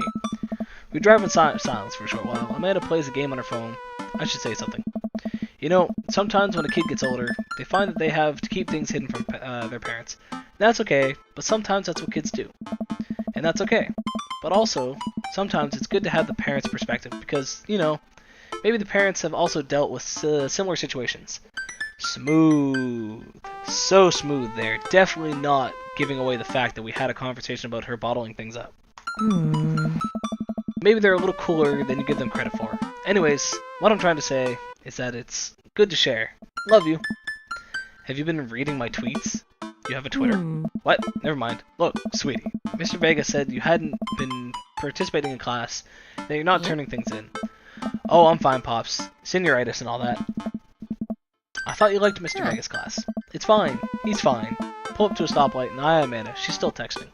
Just, I want you to know you can talk to me about anything. Dad. Uh-huh. I can tell that whatever it is, she doesn't want me knowing about it. That's frustrating. I heard Emma Ira's going to that fancy art school in California. That's exciting. Yep. Are you bummed that you guys are going to aren't going to the same school? Yep. Amanda keeps texting. She stifles a laugh. What's so funny? I don't think you'd get it. Okay. Who are you texting? Noah. Who's Noah? My friend. Does he go to your school? Yep. Do you like Noah? What? No. Dad. Ugh. Can't believe you would. Aw. Dad. I mean, jeez. Why would you... Fucking goddamn. Would you just say a full sentence, child? Gross. Sorry. Just asking. Dad, he's just my friend. Guys and girls can be friends. He's my friend. Okay. Jeez. This is going well. Well, good talk. Love you, kiddo. She leans forward and turns up the radio. I guess that conversation annoyed her. To the mall, then. If you don't have anything nice to say, don't say anything. We arrive at the mall, a big indoor shopping center with a couple different floors. It's kind of dead, but that doesn't stop a mall security guard from yelling at a group of loitering teens. Let's eat something disgusting for dinner. Hell yeah. Language, missy. Heck yeah. Better.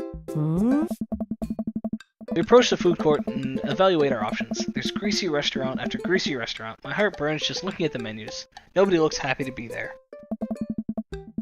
What are you in the mood for? Bread dipped in sugar? Bread with cheese on it? Or do you want me to just inject some fat directly into your bloodstream? I extend my hand to her. Would you do me the honor of sharing some nachos? She takes my hand with a grin. It would make me the happiest, cheesiest girl alive. We order a giant pile of chips and unnaturally orange cheese from a very unenthusiastic and possibly stoned teenager. We take a seat at a rickety table and dig in. These are bad. These are very bad. But also strangely delicious. We have to eat through the pain. We enjoy the fluorescent cheesy goodness together until we're all out of nachos. So, something's been bothering me for a while. Can you explain memes to me? Sigh. Oh, sorry. Since he doesn't know what memes are, can you explain memes to me? Sigh. Which meme? All memes? Aww. Amanda sighs deeply and places her head in her hands. Dad, it's complicated. See, memes are inside jokes shared by a bunch of people that gets less funny the more people do it. So the problem is that by the time a meme gets to you, Dad, all of us youths have already done the joke to death. Aww. And what's worse than that is that movies and TV and video games will try to jump in on a meme train. But just based on how long it takes to make them, the meme will be long dead by the time it comes out. So it just dates it, and it isn't funny. Oh shit, what up? Dad, please. Anyways, changing the subject. Where to now? Wanna go to that goth store? What? You know, the one that's all black and tries to establish itself as anti-establishment despite being an exact representation of the establishment? I don't know what store you're talking about. You know, the one you can buy chain wallets, and it's basically an assault on what people fought so hard against in punk and hardcore movements of the 70s and 80s. Is he talking about... Oh, what's that store called? Oh, fuck. I can't remember, but I know exactly... If they're making reference to that specific store, I know exactly which one he's talking about. I'm just blanking on the name. Dude, you gotta be more specific. The one you threw up in that one time. Oh, that one! Amanda runs into the store, with me trailing behind her. She makes a beeline for the back. Alright. There it is, you can still see the outline, kind of. I'm so... proud? Splash. Amanda. Oh, speech. Sorry, I thought there was an S in there. Speech. Alright, I'll do it if you stop chanting. Amanda stops immediately. I clear my throat. Thank you all for joining us here today to commemorate an historic moment that will forever shape history. On a day very much like today, some 5 years ago, our very own Amanda Ann Lee had too much blue raspberry slushy on an outing to the mall. After begging her father to take her to Dead Goth and Beyond to buy rainbow suspenders, she proceeded to throw up all over a display of My Chemical Romance merchandise. Her loving father then had to pay for said merchandise, which to this day remains among our possessions. Thank you. Really? You kept the throw-up shirts and such? Amanda is moved. She begins clapping, slow at first, then faster, and more vigorously. Several patrons turn their head. One of them also starts clapping. I bow my head. Oh hey, chain waltz. While Amanda busies herself at looking at band t-shirts, I try to find something of interest to myself. Not much for Dad to look at in a Dead Goth and Beyond. So, before I go any further, because I'm pretty sure I'm about to meet Goth Dad, I'm going to take a quick break, just a quick little thing, to grab some water because my throat is getting a little parched. So I'm just going to pop up this right in the middle of the screen, and give me like 2 seconds. It shouldn't take me too long.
Alrighty, and I'm back.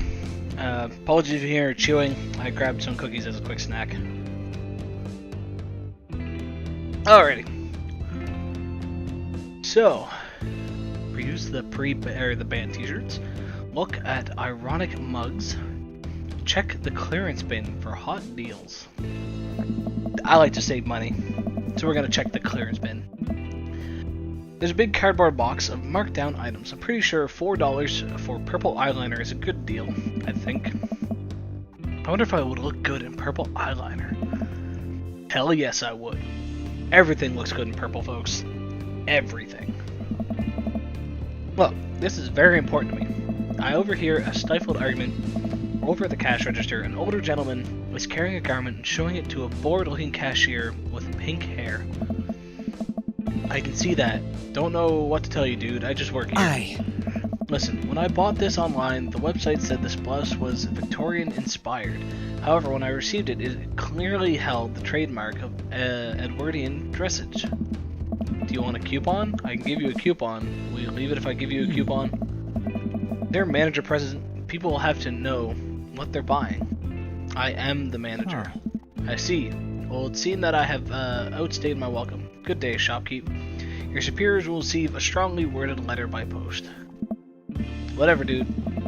The man whirls around and storms out, his literal coattails trailing behind him. I can't tell if they're Victorian-inspired or Edwardian in nature. Amanda trots up to me with a t-shirt in her hand. Oh boy, here it comes. Hey, Dadtron 5000. Yes, I'll buy it for you. Wow, that was easy. Thanks. At least it's only one this time.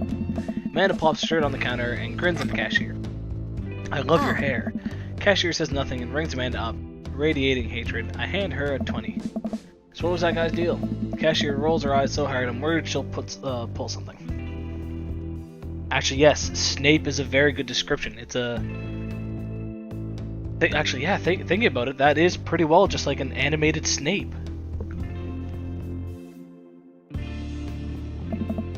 That's Damien. He's in here all the time. He's obsessed with Victorian fashion or whatever.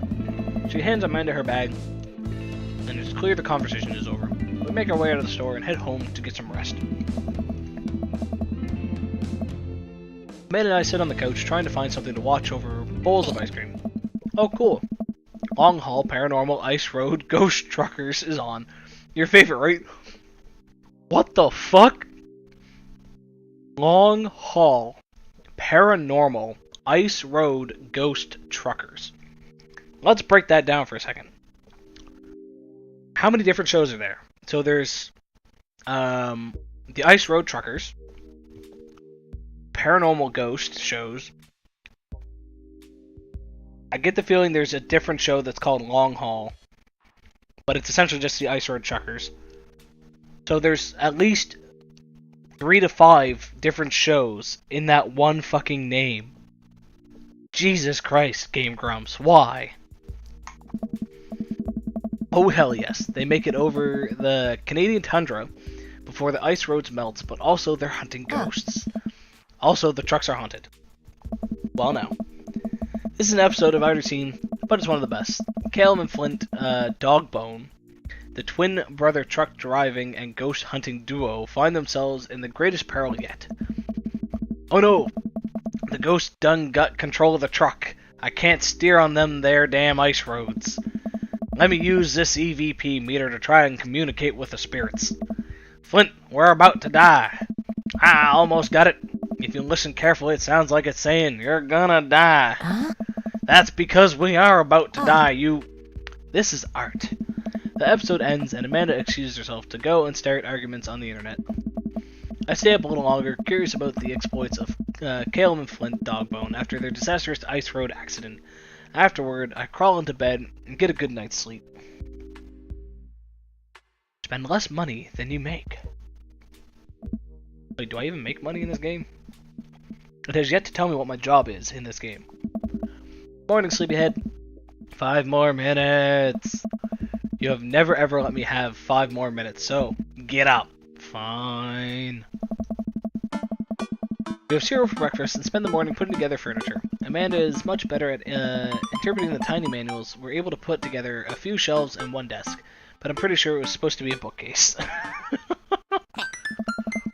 So, you excited for the cookout today?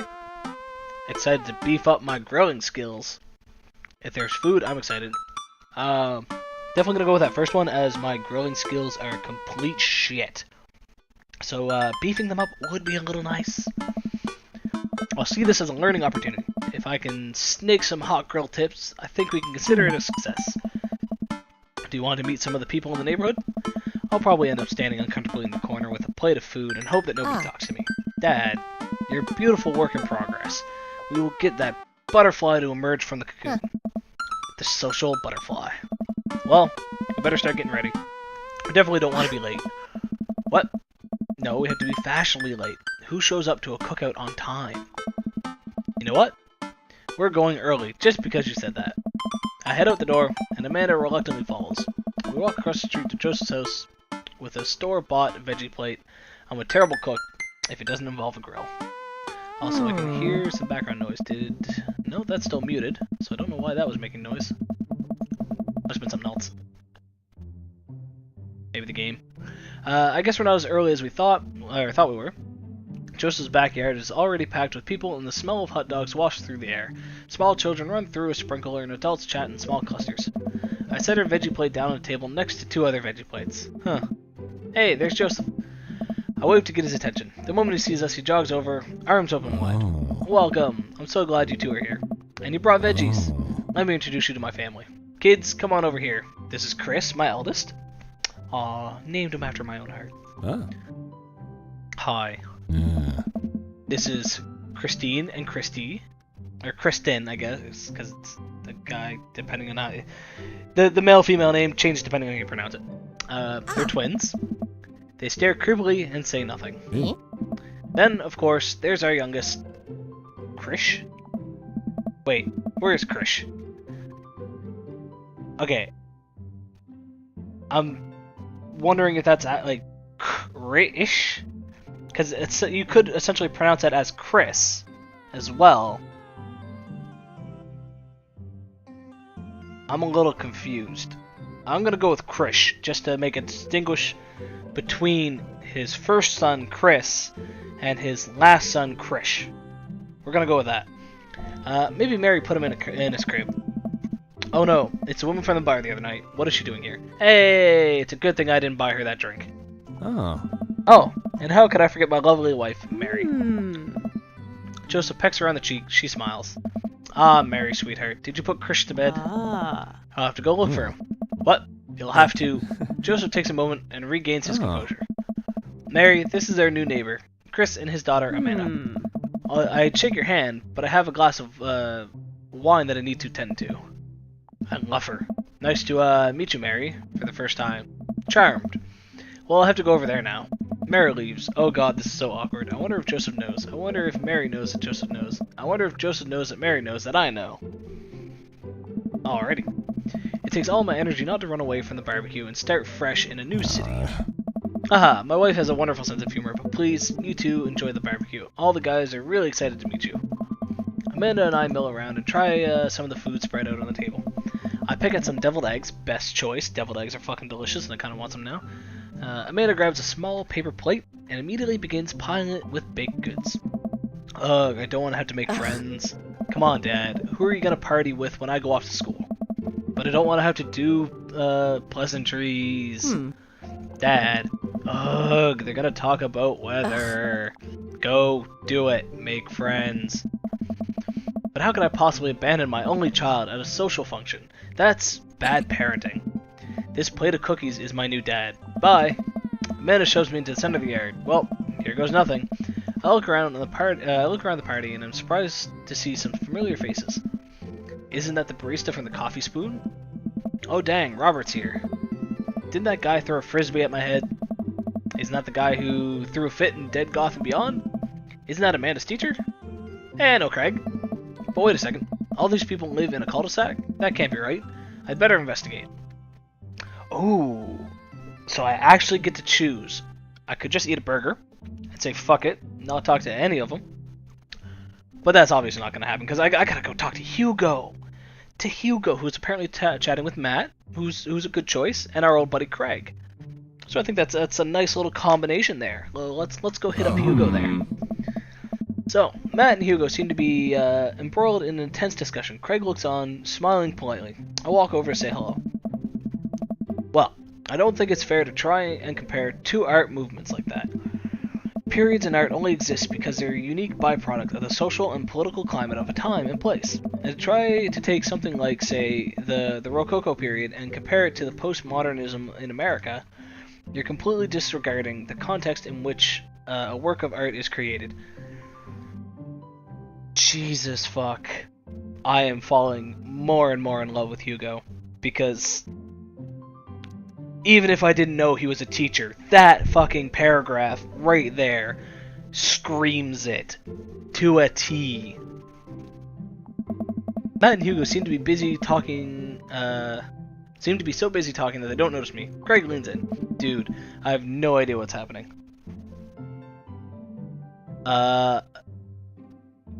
Sorry, Craig, I'm gonna listen in. I gotta know what Hugo's going on about.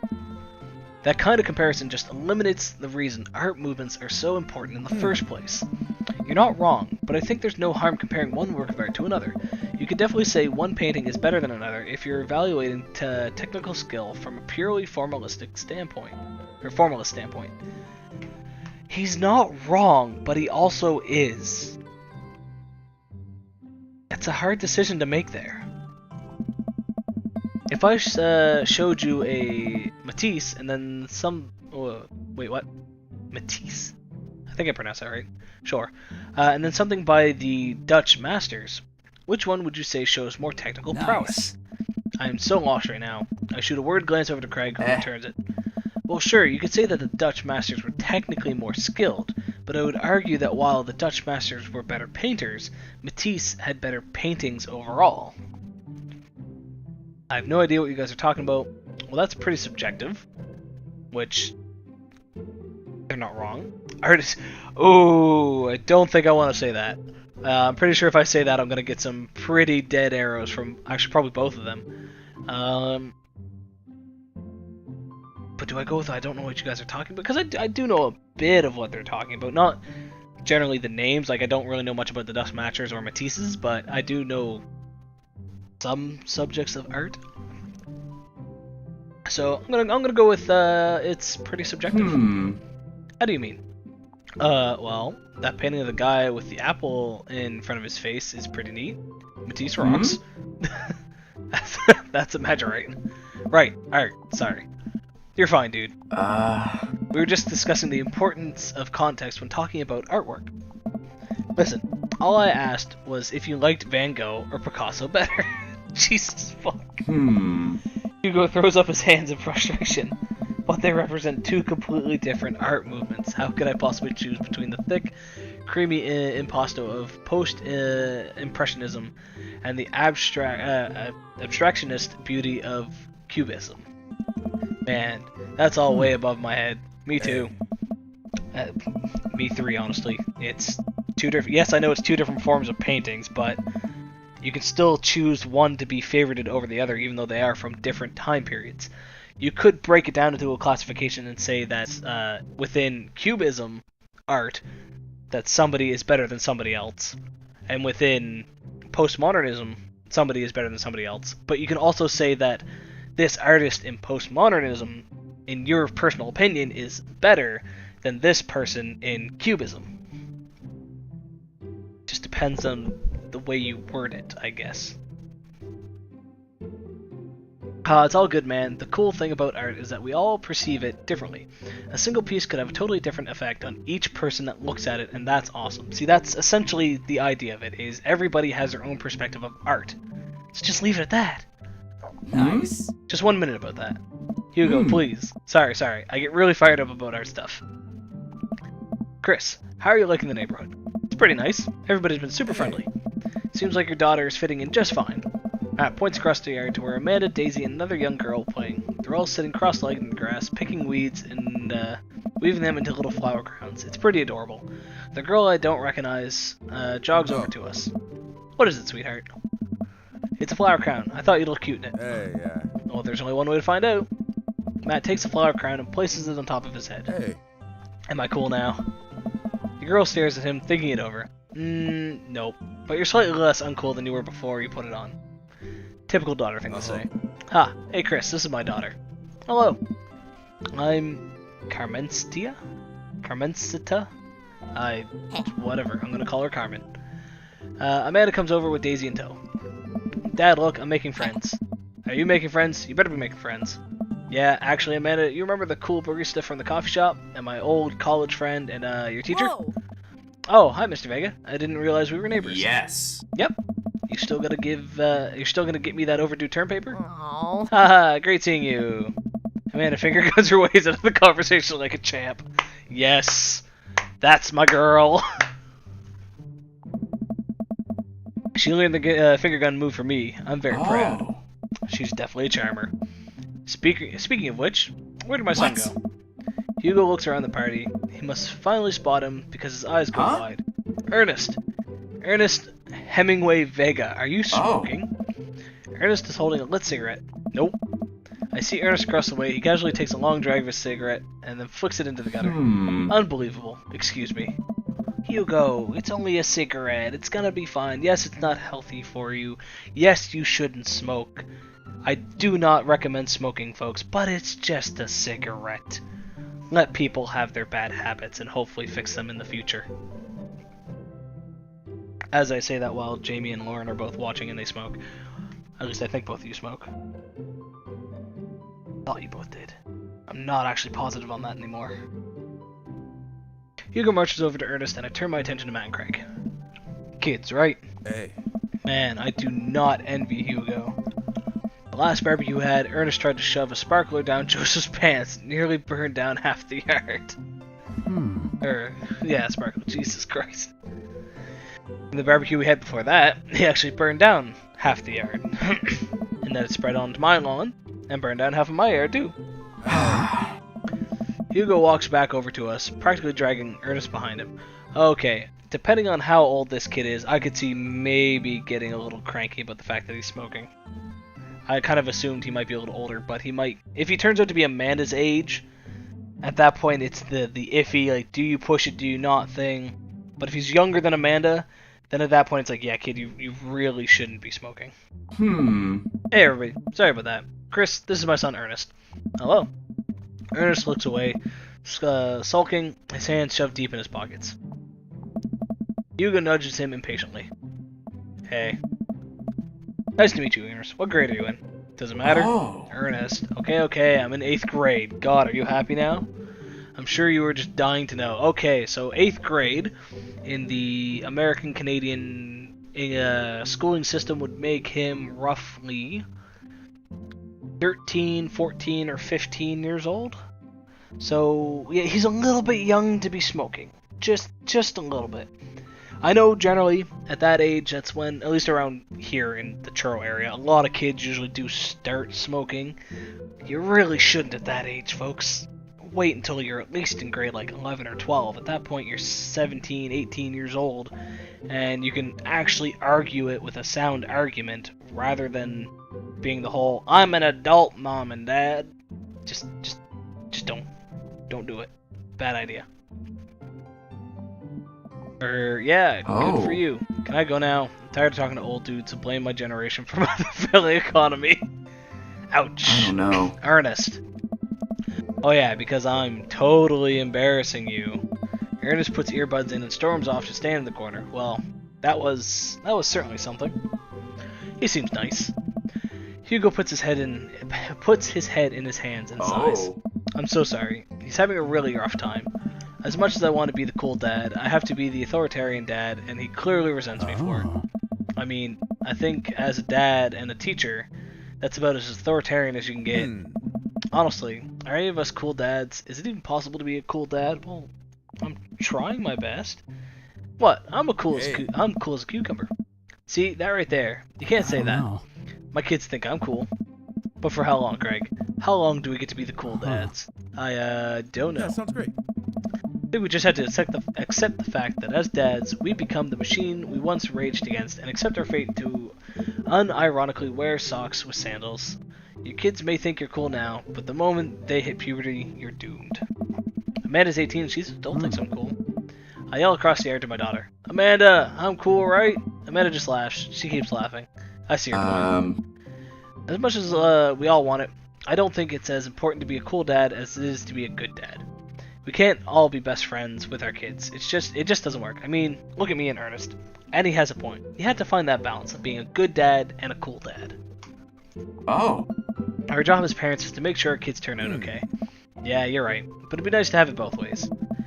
Hearing these guys talk about this makes me think of my relationship with Amanda. We get along so well, but there might come a time when it won't be like that. It's college when that happens. Don't let us eat up your time, Chris. Go meet some other people around the neighbors. But I don't wanna. I wanna talk to Hugo. Oh, I guess I'll go talk to Robert. I walk over to Robert and Brian, who are chatting over drinks. Determined not to be weird about what happened that night. I hope Robert feels the same.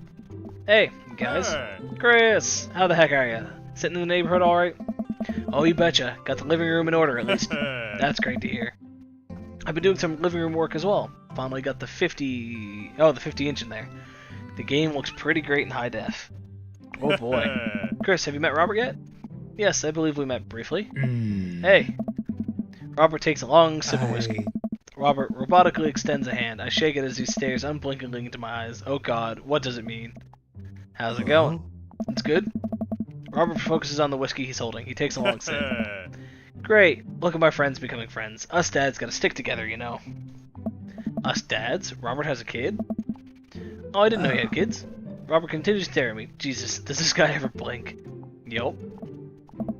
Cool, that's cool. We stand in incredibly uncomfortable silence for several moments until... Gotta get, off this haunted truck. Oh no, the ghost locked the door, Jesus. Daisy and Amanda run up to us, thank God. Quick, hit the emergency escape button. But trucks don't have emergency escape buttons. Then hit the brakes, I guess. And then we'll get out of the truck. The imaginary truck. Anyways, we're safe from the ghosts. But how will we ever survive this Arctic tundra? Daisy, you might have to eat me. Are you prepared to do that? I'm prepared to do anything to survive. That's cold-blooded. I like that. Although I'm not so sure I have the materials required to properly cook you. Wait a second. Are you guys playing Long Haul Ice Road Paranormal Ghost Truckers? Yeah. Man, I love that show. It's the best, especially that episode where Callum hides Flint's keys and Flint retaliates by breaking an ancient cursed urn and sending the spirits after him. Yeah, it's pretty, I missed that last little bit, to be honest. Alright, Daisy. I found a couple of bugs. They're gonna make a great meal. Lots of protein. Gotta keep us from starving here in this harsh ice wasteland. But there's a whole table of food right over Daisy. It's a game. We gotta play pretend. It's what kids do. Live a little. Amanda gives Daisy a handful of gummy worms from the snack table. They eat them with mock disgust. Let's go find kindling for a fire. Okay. But not an actual fire. Aw, Robert, you left. Because we're playing pretend? Now you're getting it. Daisy and Amanda run off with... What a cute couple of kids. I turn my attention back to the conversation, but wait, where did Robert go? I skim the party and finally find him in the corner talking to Mary. Does he not want to talk? Man, I've never seen her get along with anyone so quickly. I snap out of my Robert-induced haze. I guess Amanda just sort of has a way with kids. That's kind of amazing. Daisy doesn't really get along with kids her age. It's nice that he's not trying to one-up me this time. Maybe we can have regular friendship after all. Really? She just kind of keeps to herself. Teachers say she spends every recess in the library, and I think the other kids are intimidated by her intelligence. There it is. I wouldn't worry about it too much. Amanda was shy at Daisy's age too. She used to have a habit of crawling under tables and crying every time we took her to a restaurant. She bit people too. Oh, kids, right? Gotta love them. You're required to by law. Well, since they're getting along so well, maybe we should try to put together a little play date for them. Yeah, that'd be nice. Well, I don't want to take up too much of your time. Go meet some of the other fellas. Ooh, so do I want to go talk to Joseph and Damien? Do I really care for Church Dad and Emo Dad? Or do I just want a burger? That's the big question. I also have a shit ton of Snapchats. Alrighty, we'll figure that out another time. Let's talk to Joseph and Damien. Chatting with the guy from Dead Gotham Beyond by the grill. I wonder what they're talking about. I walk over to them. So I'm curious. can you walk me through why you had your house painted black? Where do I even start? The house stays warmer in the winter. It provides an artistic contrast to the rest of the neighborhood, and it complements the crimson interior perfectly. There's an issue with that, though. Most cul-de-sacs, every building is pretty well the same, and they're required by law to have specific types of paint jobs. Not all of them have to have the same color, but it has to be certain color matchings and certain colors from a list of color choices. So unless he was able to get black straight up on that list, I don't know if that's possible. Now the inside you can do whatever the fuck you want with. It's the outside you can't. Oh. It's definitely an interesting choice. Thank you. I'm very proud of my vote. Chris, I was just having a conversation with Damien here about his aesthetic design decisions. Damien regards me up and down with a warm but critical eye. How do you do? I don't believe I've had the pleasure. I think I saw you in Dead Goth Beyond the other day. Damien's face turns bright red. I must apologize for my behavior on that day. You see, I take the goth lifestyle very seriously, and to be caught in a ruse by such a corporation as Dead Goth and Beyond was profoundly frustrating indeed. I hope you know that while my anger may have been justified, it was no such way for a gentleman to act. It's okay, man. Do tell me about yourself. Are you new to the area? Yes, my daughter and I just moved in the other day. She was the one I took to Dead Goth Beyond. Very good taste on her part. Does she partake in the goth lifestyle? I think for a second I look over to Amanda, who's hanging out with some of the older kids in the neighborhood. Hey Amanda, would you consider yourself goth? Amanda yells back. I wouldn't necessarily try to fall under any one specific label, but I guess if I had to choose, I would more describe myself as twee hipster with some norm coral leanings. Okay. Bats are cool though. Ah, pity. Are you enjoying the party so far? Oh, definitely. Thanks so much for putting this on. It's nice to be in a cul-de-sac where everyone is so friendly and welcoming. Amanda walks up to the conversation. I also like The Lost Boys a lot. Really good movie. Does that count as goth? That it would, my dear. I don't believe we've had the pleasure of meeting. Damien Bloodmarch at your service. Now the question, is that his actual name? Is that his goth name? Did he legally change his name to that? I don't know. Damien finished the sentence with a flourish and a bow, producing a single rose and offering it to Amanda. Amanda blushes and returns the gesture with a curtsy. My, do you know how to treat a lady? Hello, Amanda. Oh God. Seemingly out of nowhere, Joseph twins appear. Are they speaking in unison? Hey, won't you come play with us? Come play with us forever. Guys, enough with the creepy, the creepy twin stick. We've talked about this. Christian and Christy slowly back away. Where do you think they got that from? Mary pops into the conversation, wine in hand. I don't know. Mary takes a long sip of the wine. I think I might have taped over VeggieTales VHS with The Shining. Who knows? That's awesome. Where's Krish? Wasn't he with you? Yeah. You had him a moment ago. He's probably stuffing dirt in his mouth. He'll be alright. Toddlers are pretty resilient. Mary tips her glass to me. Hey. Ain't my first time to the rodeo. It's my fourth. Come on. I've squeezed 4 little... Sweetheart, would you do me a favor and please find Krish? That would be great. Oh my God. I'm sure he's fine. Mary. Okay, geez. Mary finishes her wine and wanders off. Dad, can we go now? Ah, Lucian, have I introduced you to Chris yet? Ah, so I was right. He is Goth Dad's kid. Hey, it's that punk from Manus School. I remember you. Whatever. There's no way for a young man to speak to his elders. Be polite. Lucian bows. Whatever, sir. Lucian bows again. Mr. Christensen, may I have a veggie burger, sir? Coming right up, bud. Are you vegetarian? Yeah. Make that 2 veggie burgers. Did you know that some people in the Victorian area were vegetarians? They described carnivorous type of people as bloodlappers.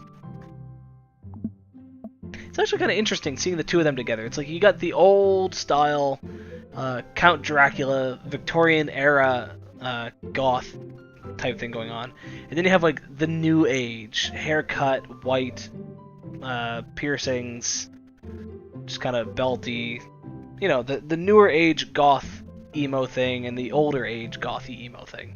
It's pretty interesting seeing those. Yeah. That's really interesting, Damien. Joseph turns to the grill. Just a hint of a tattoo peeks out from underneath his sleeve. I can't believe I didn't notice it before. It looks like the bottom of an anchor. Wow, is that a tattoo? Yep. I wasn't always a youth pastor, you know. That's so cool. Want to see mine? What? Lucian pulls back some rubber bracelets, revealing a lopsided 666 in black ink. My buddy gave me a stick and poke tattoo last week. I think it's healing up pretty good. Ooh, don't get stick and poke tattoos, people. Don't. If you have a friend that's like, hey, I can give you a free / cheap tattoo in my basement, don't agree to it. Do not do it.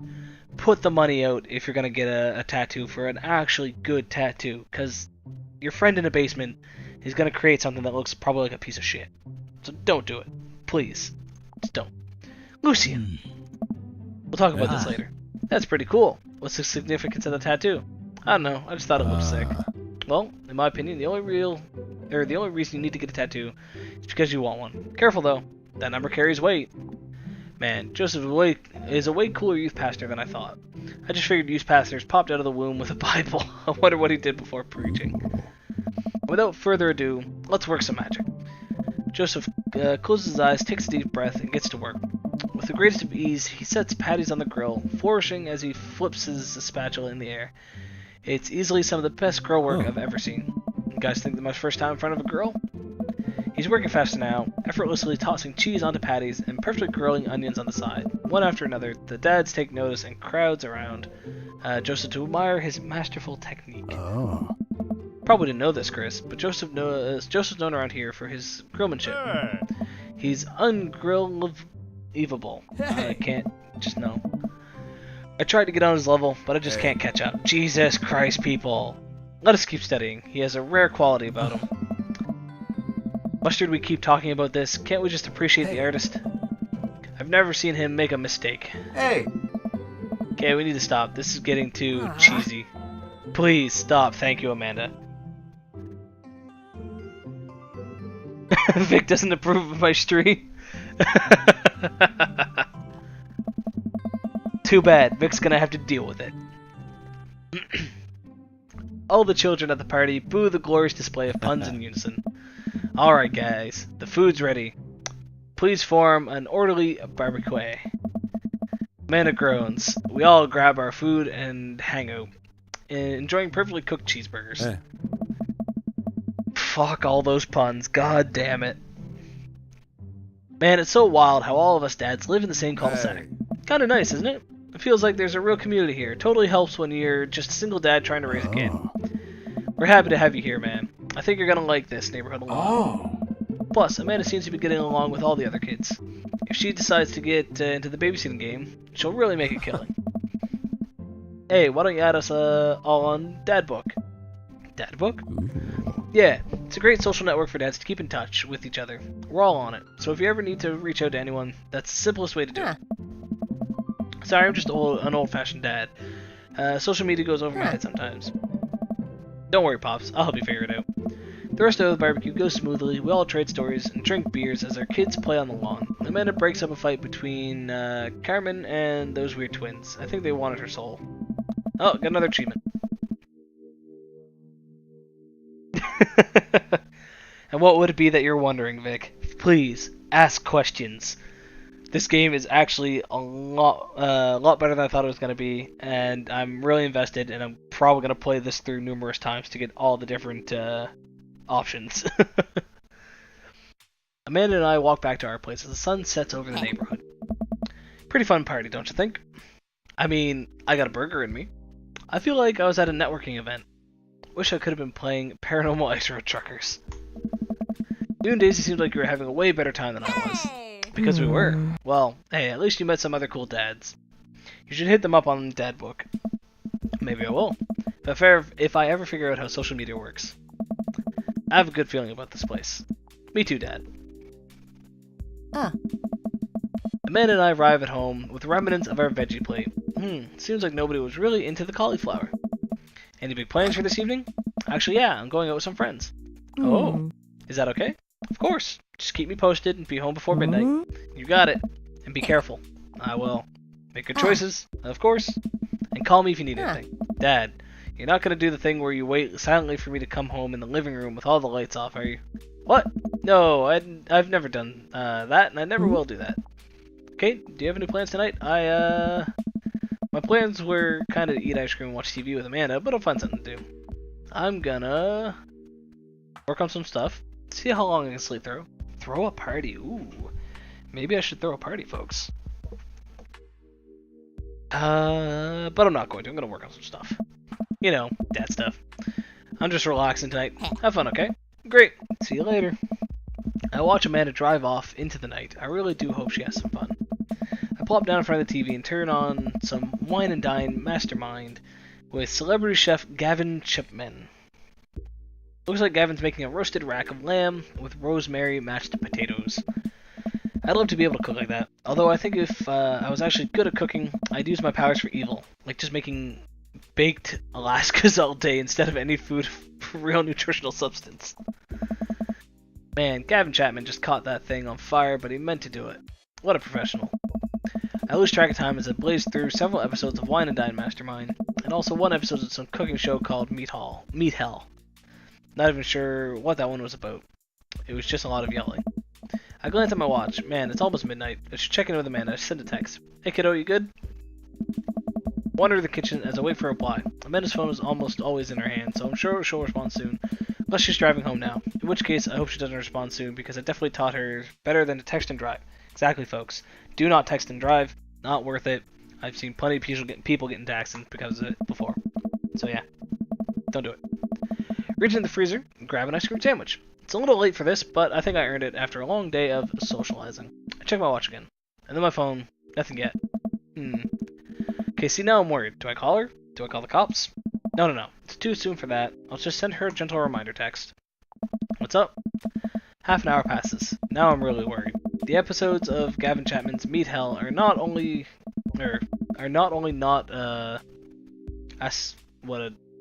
words, my anxiety, but possibly exasperating it with all the yelling, so I keep pacing around the house, waiting for her to come back. Why didn't I find out where she was going? Who was she even with? Why don't I know any of her friends' phone numbers? Why don't I even know any of her friends' full names? Who is Emma P? I decided to send her another text. Amanda, please text me and let me know you're okay. I can't help but think of all the awful things that could have happened to her. Oh, thank God, it's her. Amanda opens the door and shuffles in. Finally, she's back home. I'm glad she's okay. What's up? Sweetie, thank God you're safe. Yeah. But now that I know she's okay, I'm really mad. Why didn't you answer my text? Amanda pulls out her phone out of her pocket. Oh, whoops, I guess I didn't see those. She starts to walk to her room. Amanda Ann. Huh? Whoa, we're pulling out the middle name now. Amanda, you came home an hour and a half after your curfew, and you didn't respond to any of my texts. You really freaked me out. I was about to call the cops. Dad, you're seriously overreacting. You're gonna be like this when I go off to school, are you? Don't like your attitude. I had the right to be concerned. I was scared. Ooh. You know, I'm not gonna go with the I don't like your attitude. Kids get defensive. Yes, she was... I shouldn't say I don't lie, but she should have at least answered the text, sent a message going like, hey, I'm gonna be a little late. But she has the right to respond the way she did. But he also has, or myself, I guess, in this case, I have the right to be concerned. But if I put it that way, kids are going to get defensive as well, because you go, I have the right to do what I want, kind of thing. Like, so I'm going to go with the I was scared. Hey, I do my best. I'm given options. I consider things. I pick the options I feel is right. In my heart, in my soul. I want to be a good dad here. I do my best. They weren't responding. It was just like when your mom. I had to stop myself from tearing up. Oh, Dad, I didn't mean to. See, look. Right answer right there. Made her feel slightly guilty, which usually is a good turnaround in the end. I sit down on the couch and put my head in my hands. I feel very tired all of a sudden. You really scared me. Just please don't do that again. Alright. I'm gonna go to bed now. Amanda closes the door to her room, and I head to mine. Jeez.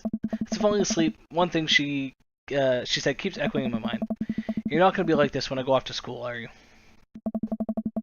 I definitely didn't sleep well last night.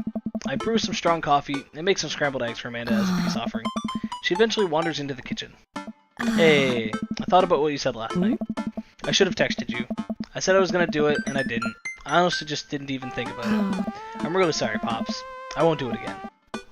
Well, I'm sorry for freaking out on you. I trust you to make good choices.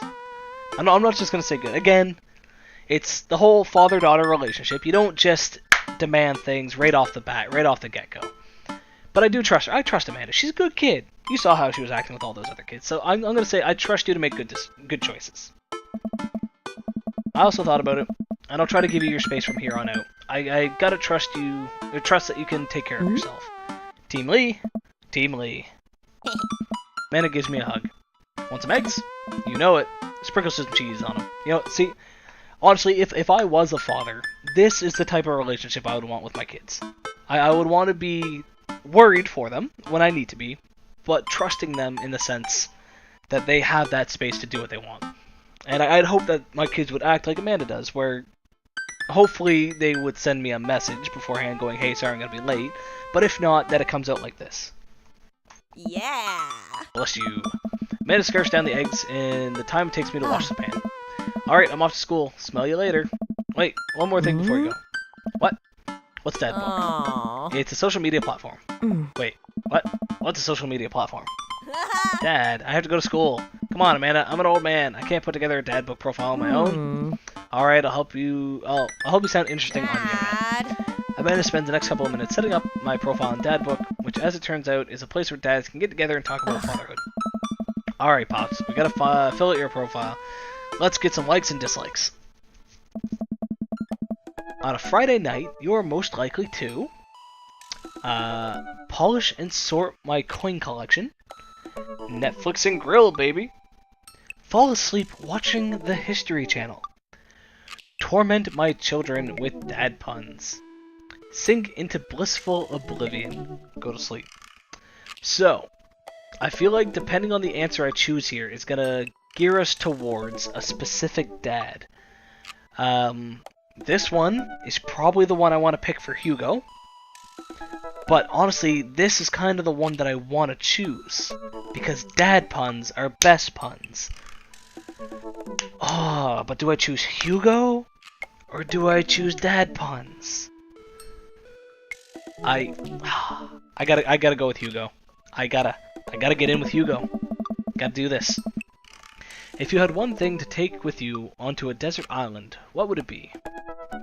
My trusty grill. The Lost Shaker of... The Lost Shaker of Salt? Sure. Castaway on DVD for instructional purposes. A boat, obviously. I don't need anything. My survival skills have trained me for this day. Would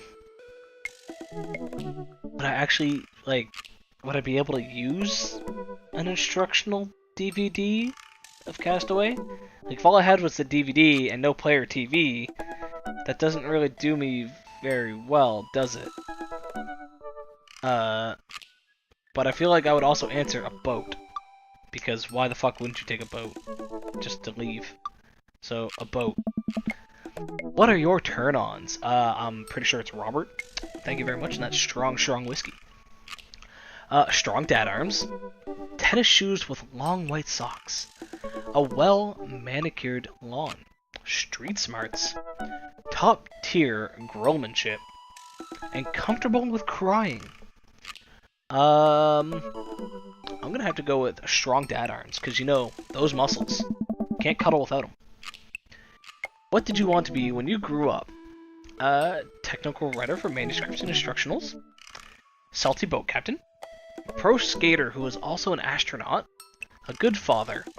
And the president of space. Well, this is essentially what I'm working on as a teacher, where I make instructional things for students.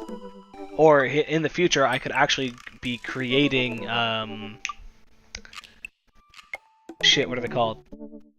I'm blanking on it, but essentially it's the guidelines for what teachers have to teach students. That's gonna annoy me because I should know what it is, but I'm blanking on it. So I'm gonna go with this one. What's your favorite movie genre? War documentaries, Sean Connery's entire filmography, anything on Laserdisc, romantic comedies, whatever will make me cry. Old comedies that have aged well. Really, no horror? They don't have horror as an option. Why? Just why? Well, Sean Connery's awesome, so we're gonna go with Sean Connery. What's your ideal date? Napping together? Doing a 1,000-piece puzzle together? Eating a healthy dinner at 4 p.m.? Trying to geocache, but getting hopelessly lost? Arson? And being emotionally vulnerable. Well, obviously it's arson. Who doesn't like a good old fire? What do you never leave home with? Oh, whoops, I accidentally clicked out of the stream. Come back up. The game. A sensible cardigan. My sick vape. No, just no. Just get out. My book of word jumbles and a pen. A cool knife. My crippling low self-esteem. I frequently forget my phone, keys, and wallet at home sometimes. Do I want to go with what happens sometimes or realism? Happens sometimes, realism. Let's go with realism. My crippling low self-esteem. I spend a lot of time thinking about conspiracy theories, how proud I am of my child, potential ends of the world, if I'll ever be able to love myself as much as I love my grill, when I can get my next cup of coffee, lawnmower modifications. I'm gonna say how proud of my child I am. Profile complete. See, that wasn't so bad. Yeah, that was actually kind of fun. I could totally spend all day on here just looking at people's profiles. You should message one of them. Or more than one of them. All of them, Dad, seem pretty interesting. Okay, I promise I'll make some friends. Amanda gives me hope. Go get him, Dad. Welcome. You've got dads. Okay, so this is where we can finally choose a dad. So I wonder if that was like the prologue, essentially everything we did building up to this point. Can I save? Ah, there's a save. So I'm actually gonna end the stream there for now. It is currently 1:30 my time. I need some food because I'm rather hungry. So I might come back to this later today, or the next chance I get. But at least we got a good start to this. We got some base ground made, and then we got good old handsome fucking Hugo there that we're gonna work on. If Hugo doesn't work out, I'm probably gonna move over to Robert. Here, let's see. What would my order be? Right now, Hugo, then Robert, then I would probably say Matt, Brian, Craig, Joseph, Damien. But Joseph and Damien are sort of tied for last. I could honestly do either or without, like, I don't care too much. But it's definitely Hugo's my number 1. Robert's my number 2. Brian and Matt are tied for 3rd. Craig for 4th, and then Damien and Joseph tied for last. But yeah. So that's it for now. Thank you for joining me, folks. If you're interested in the stream, keep up to date on my YouTube and Twitter. I normally post before I start streaming. Other than that, though, there's also Discord. It's the Maple Moose Discord. It's technically not mine. But if you ever want to chat up with me, feel free to join that Discord and send me a message. Otherwise, though, folks, thanks for joining, and I'll see you all later.